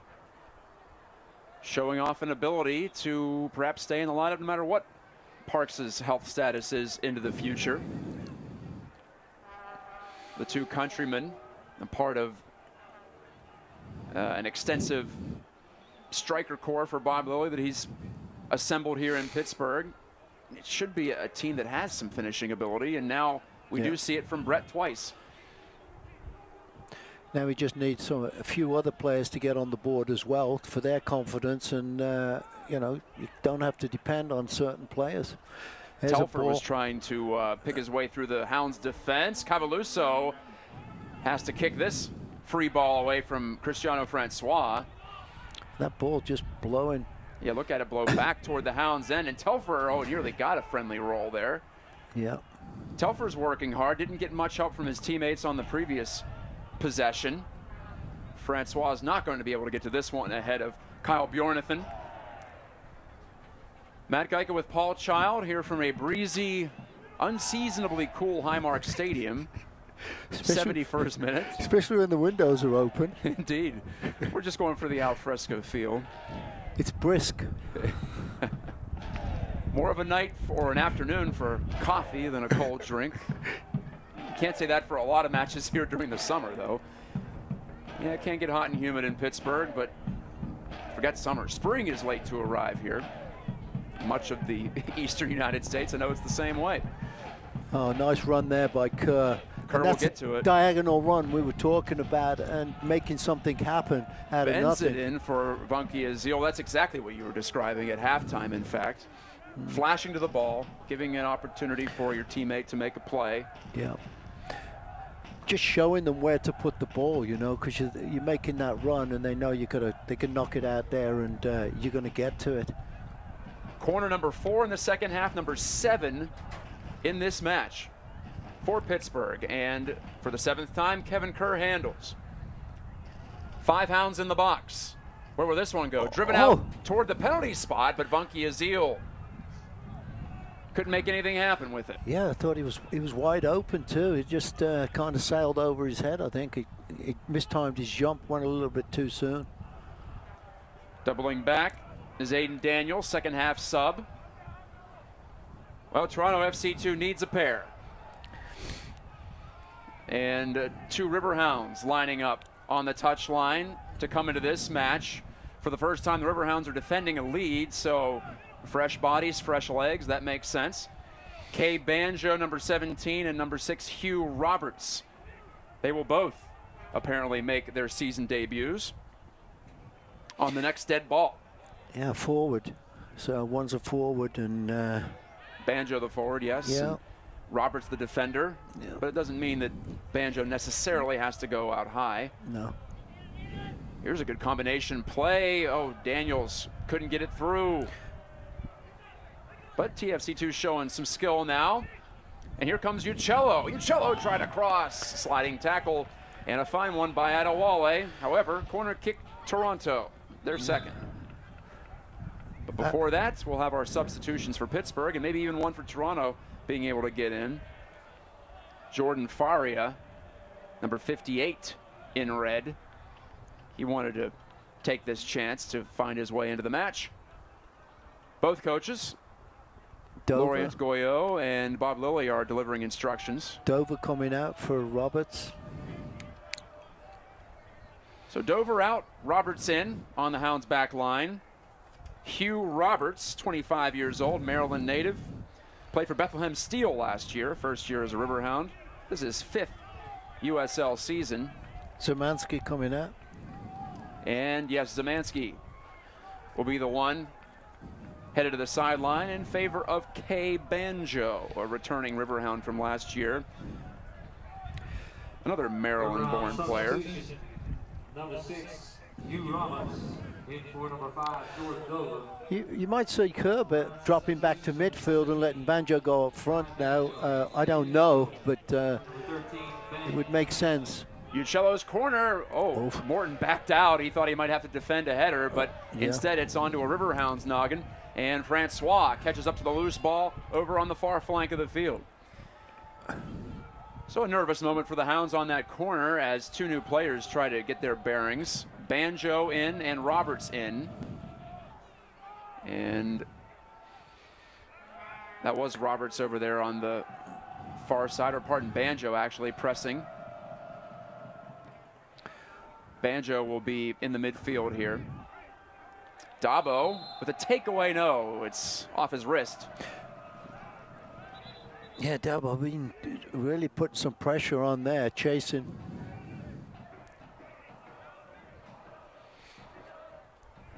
And here's Faria, as I mentioned, into the game for Toronto FC. Jordan Faria taking the place of Tim Kubel, who steps out. We reached that point of the match. Both coaches making some adjustments, tactical as well as Well, based on endurance and who's got some left in the tank here in the 76th minute. Yeah, 14 minutes, 15 minutes left. Good time for changes, and if you're going to do anything, now Toronto's got to try and create some offense, which they really haven't done very much of. Ray Lee, can he keep it in? Yes, as it turns out.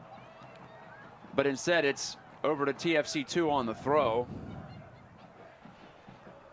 I think TFC2 actually had the better sustained attack pressure in the first half. There hasn't been much to speak of here. A few thrusts here and there, but nothing that's really put the Riverhounds in a tough spot. Oh, what a Banjo, chance. great feed, Brett. Oh, boy, looking for the hat trick right there at the penalty spot.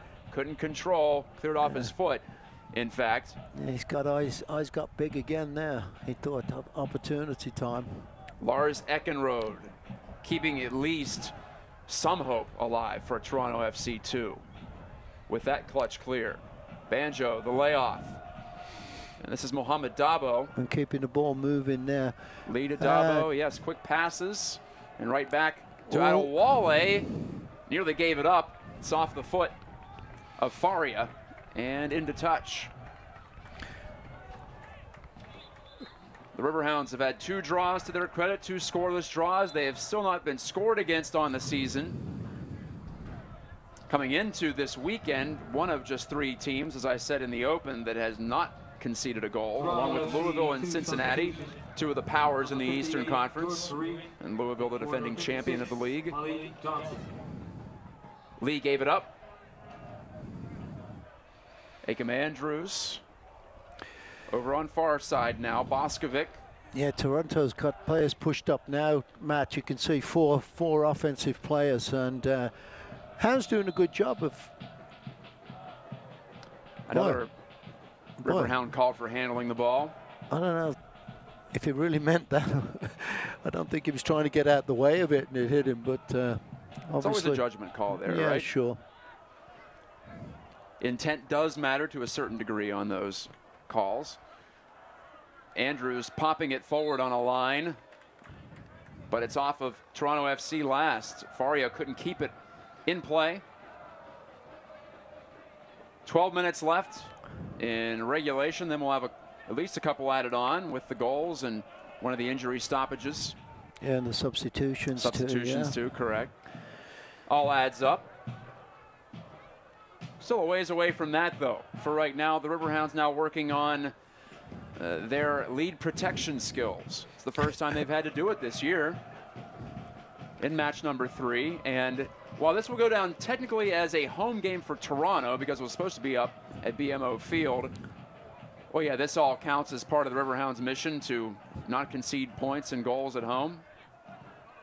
Faria with some room, slid it through for Uccello, tried the backheel flick. Faria with good motor, but couldn't get there in time. Dabo belted it out of bounds. Yeah, Toronto taking some more chances now, going at players and trying to take them on and create some chances.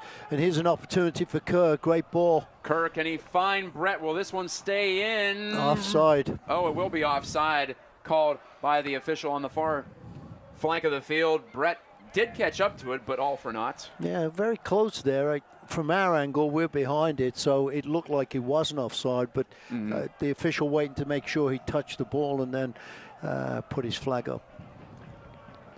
For the first time in the Riverhounds USL era, which starts in 2011, they have 2 clean sheets to start. They're going for a 3rd, and it won't be Dan Lind in net if it does happen. It's, of course, Kyle Morton getting his first pro start. Morton, I don't believe he's had to make a save yet. Not really, but no. He's picked off several crosses. And Kerr coming out again. So for the second consecutive week, Kerr's out. Andrew Lubon will check in. And Lubon, who made his Hounds debut at Nashville 2 weeks ago, didn't play last week, but he's in here in the 80th minute. Kerr gives Lubon a hand, gives him some encouragement. Kerr had to concede the captain's armband, of course, when you come out. So Kerr, the 29-year-old, takes a seat, and Andrew Lubon, the 26-year-old, is into the match from Erie, PA, just up the highway, 2 hours from here. Lubon, wearing number 16. Oh, nice still there. A good step up by Dabo, put his arms in the air, and yes, apparently he did touch it, and oh, he's about to be warned via the yellow card. Dabo. Yeah. 81st minute, Dabo's booked, and you understand the call there. Both hands went up over the head. Yeah, there's no reason. I mean, player was going to take advantage. He went by him, but. And the reason the whistle didn't blow initially is that he was waiting to see if there was advantage for Toronto, and there wasn't. Yeah. So if you're new to the sport, that's why it felt like a late call. Well, because it was. That's built into the rules of the game. Lubon, a little too overzealous there, and Uccello goes tumbling down. Yeah, just getting in, you got to kind of like set your tone. And apparently so, and he did there. He was doing that, definitely. So got penalized for it, but Toronto kind of like just taking it easy at the moment. A little deliberate, yeah, for a team trailing by a deuce here in Pittsburgh. Out of bounds. Akinola was hand fighting with Adewale.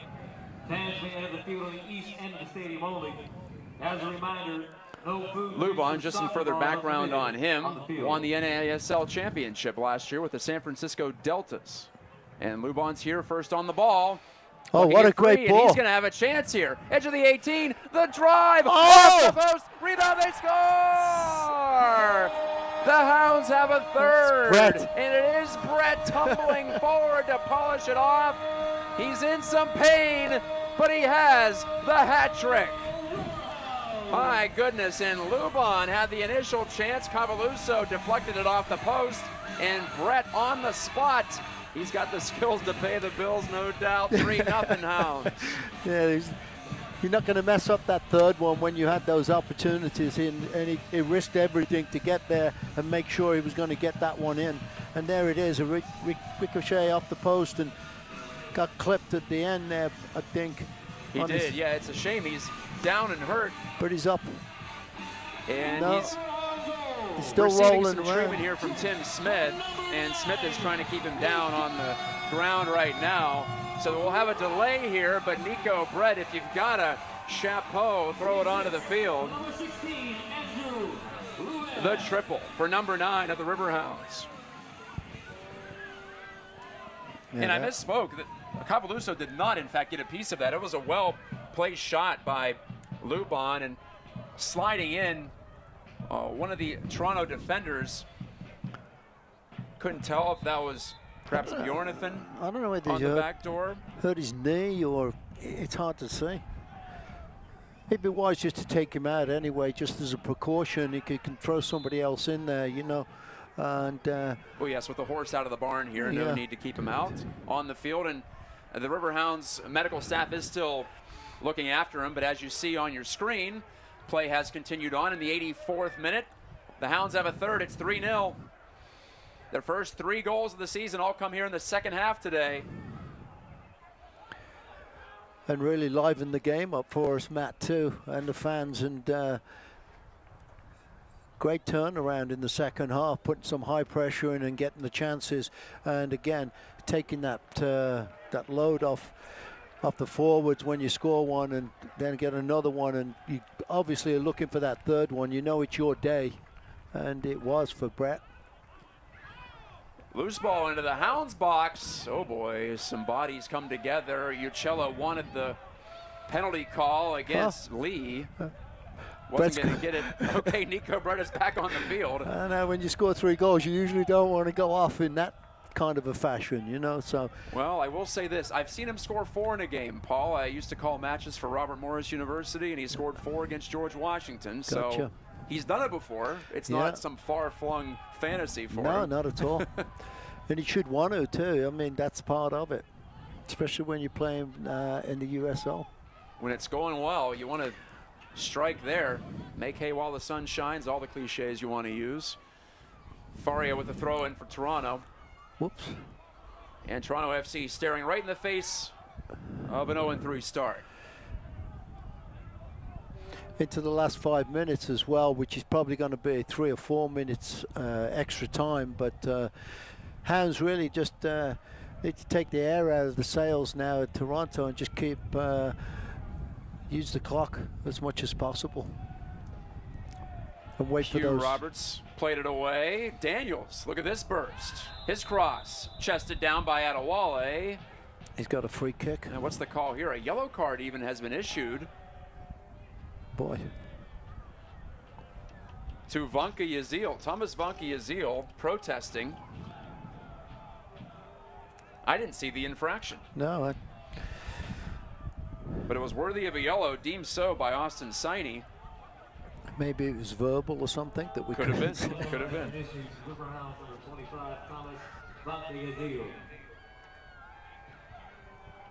Free kick for Toronto to at least try to get something out of this match. And our producer's back in Tampa with Vista saying they can't find anything for us either on replay. Free kick is blocked from Daniels. Vanka Yazil and Pratzner there in the wall for Pittsburgh. Well, they'll switch it up, will the Baby Reds. And it's Waja, pardon me, over to Andrews. Stops, starts. Tapped off his foot, he gets the throw.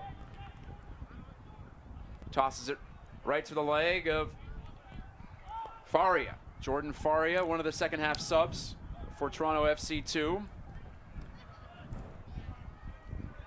Luban, who will end up getting an assist, or he should, on the Nico Brett goal.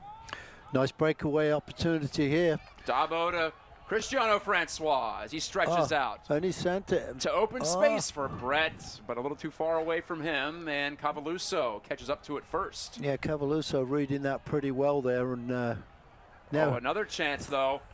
It's Brett to Francois, lets it go! And he drills it! What a strike from Cristiano Francois. For those about to rock, we salute you. The strike from the man from Haiti, 4-0, and make it 3 goals and an assist for Nico Brett. Yeah, that was a well-taken shot there. Bottom left, the right-hand corner for the goalkeeper, but keeper couldn't do much about it, and he got a lot of power on that shot, and just zipped it right past the keeper. He just missed one last week, too. He had a breakaway, you'll recall, to the same side of the field, a bouncing ball. Hit it well, but right at the keeper for Penn FC last week. This time, he had a little more of a chance to line it up. A little bit more open and had more time to kind of get himself right, but well-taken goal and well-deserved. Francois, the big rip. So it's 4-0, and we'll talk about an outburst. I think the Hounds could have just hoped for one today after 2 scoreless outings to start. Instead, they get 4. Yeah, that's a real confident builder too, Matt. You got to feel good for them, and I'm sure Bob's really happy. And just the players alone, anybody out there on the field, it just builds that confidence and that. Everybody feels like they got a chance of doing something, and it's nice to see somebody else scoring as well. It's a gift of a home match, too. Yeah. This was supposed to be on the road. Who knows how it goes if it's up in Toronto on a wet pitch. Banjo. It's Brett again. Guess who? Nico Brett looking for a 4th. No, he'll stop it up here and maybe try to set up a teammate. Brett the feed back, and the Hounds settle a little bit. Yeah. Dabo, nothing there, so no need to force it. And well, now showing some poise are the Riverhounds in these attack situations. Roberts lays it right back in on his keeper, Kyle Morton. He'll switch to the near side. Luban ran right through Icam Andrews. Yeah, I don't know what caught him really off balance there and flipped him over. Out for a throw. Well, we're getting close to the end of 90 minutes. Stoppage time on the way, and The sign appears to read 2 from the 4th official. I couldn't find him earlier, but he's in a tracksuit today. That's why I couldn't locate him. Typically, they're all dressed like their compatriots on the field. Yeah, it's cold today, Matt.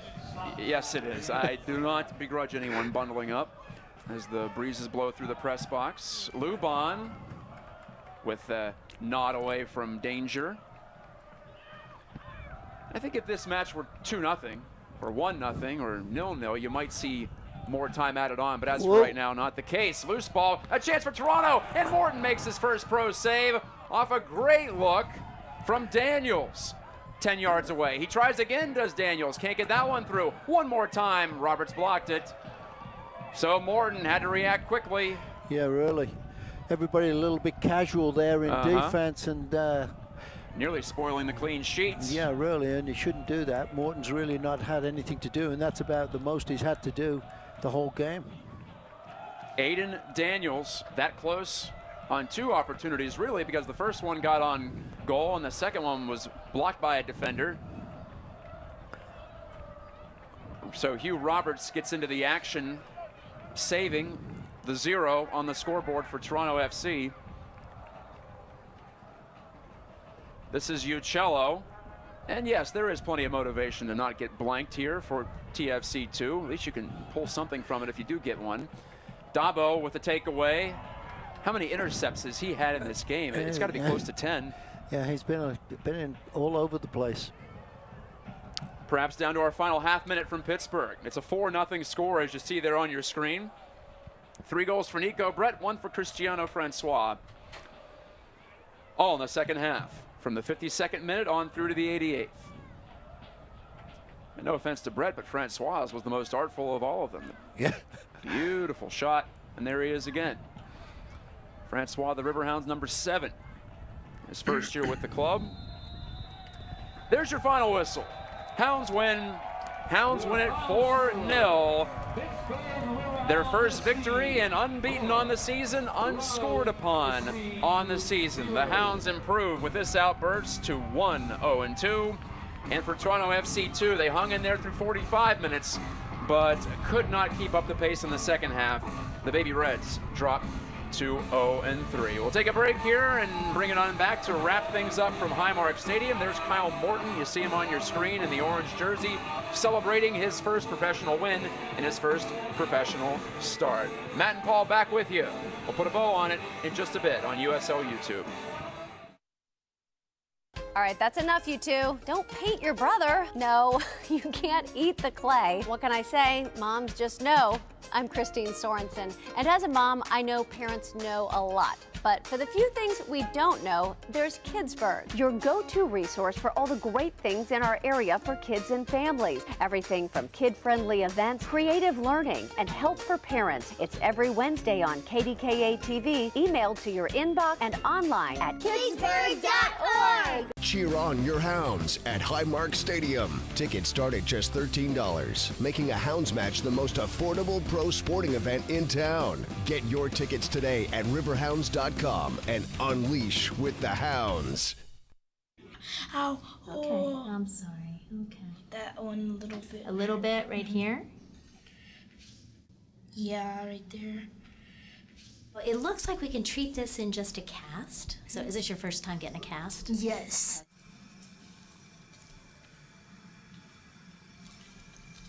Does it feel nice? Yeah, it feels nice. Call 412 Doctors for a same-day appointment at Allegheny Health Network.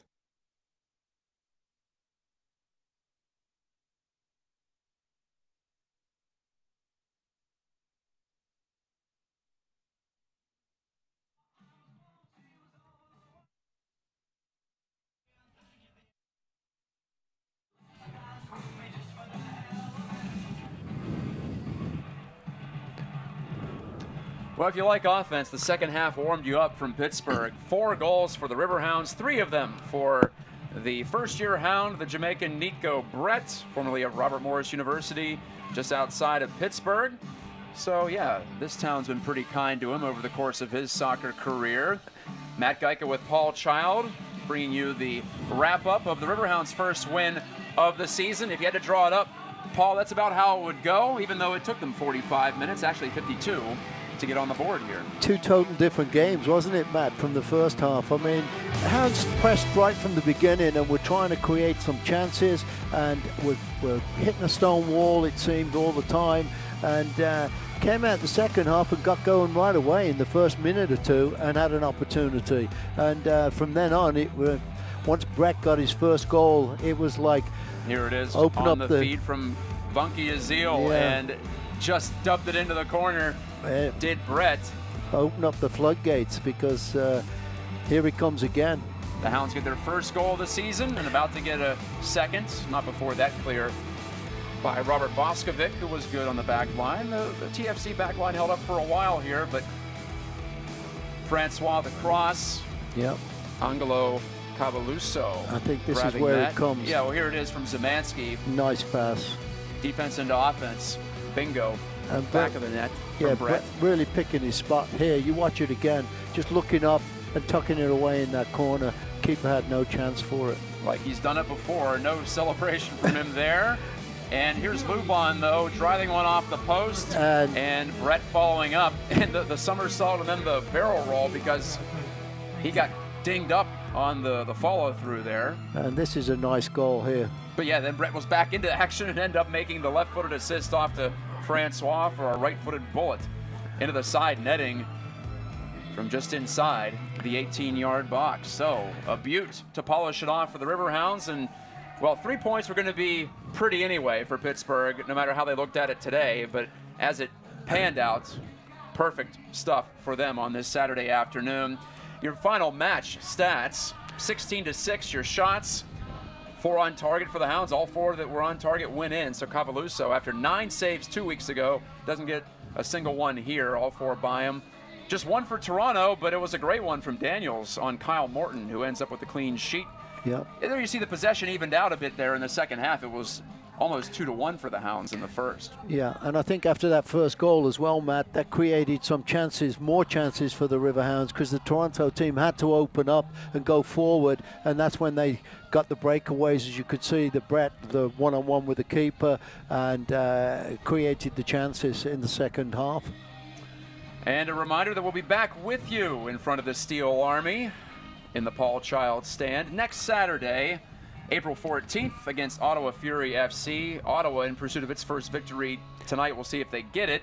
But the Hounds with their 3rd match here at Highmark in their first 4.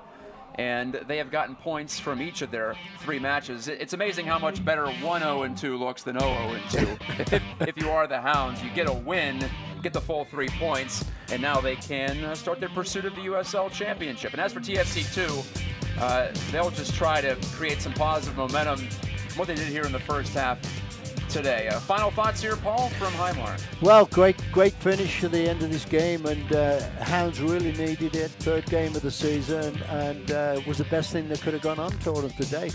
Much more confident. There you have it. The Bob Lilly era has its first win. 4-0 Pittsburgh over Toronto. We'll talk to you next time. This copyrighted telecast of the United Soccer League may not be retransmitted, rebroadcast, or reproduced without the express written consent of the United Soccer League.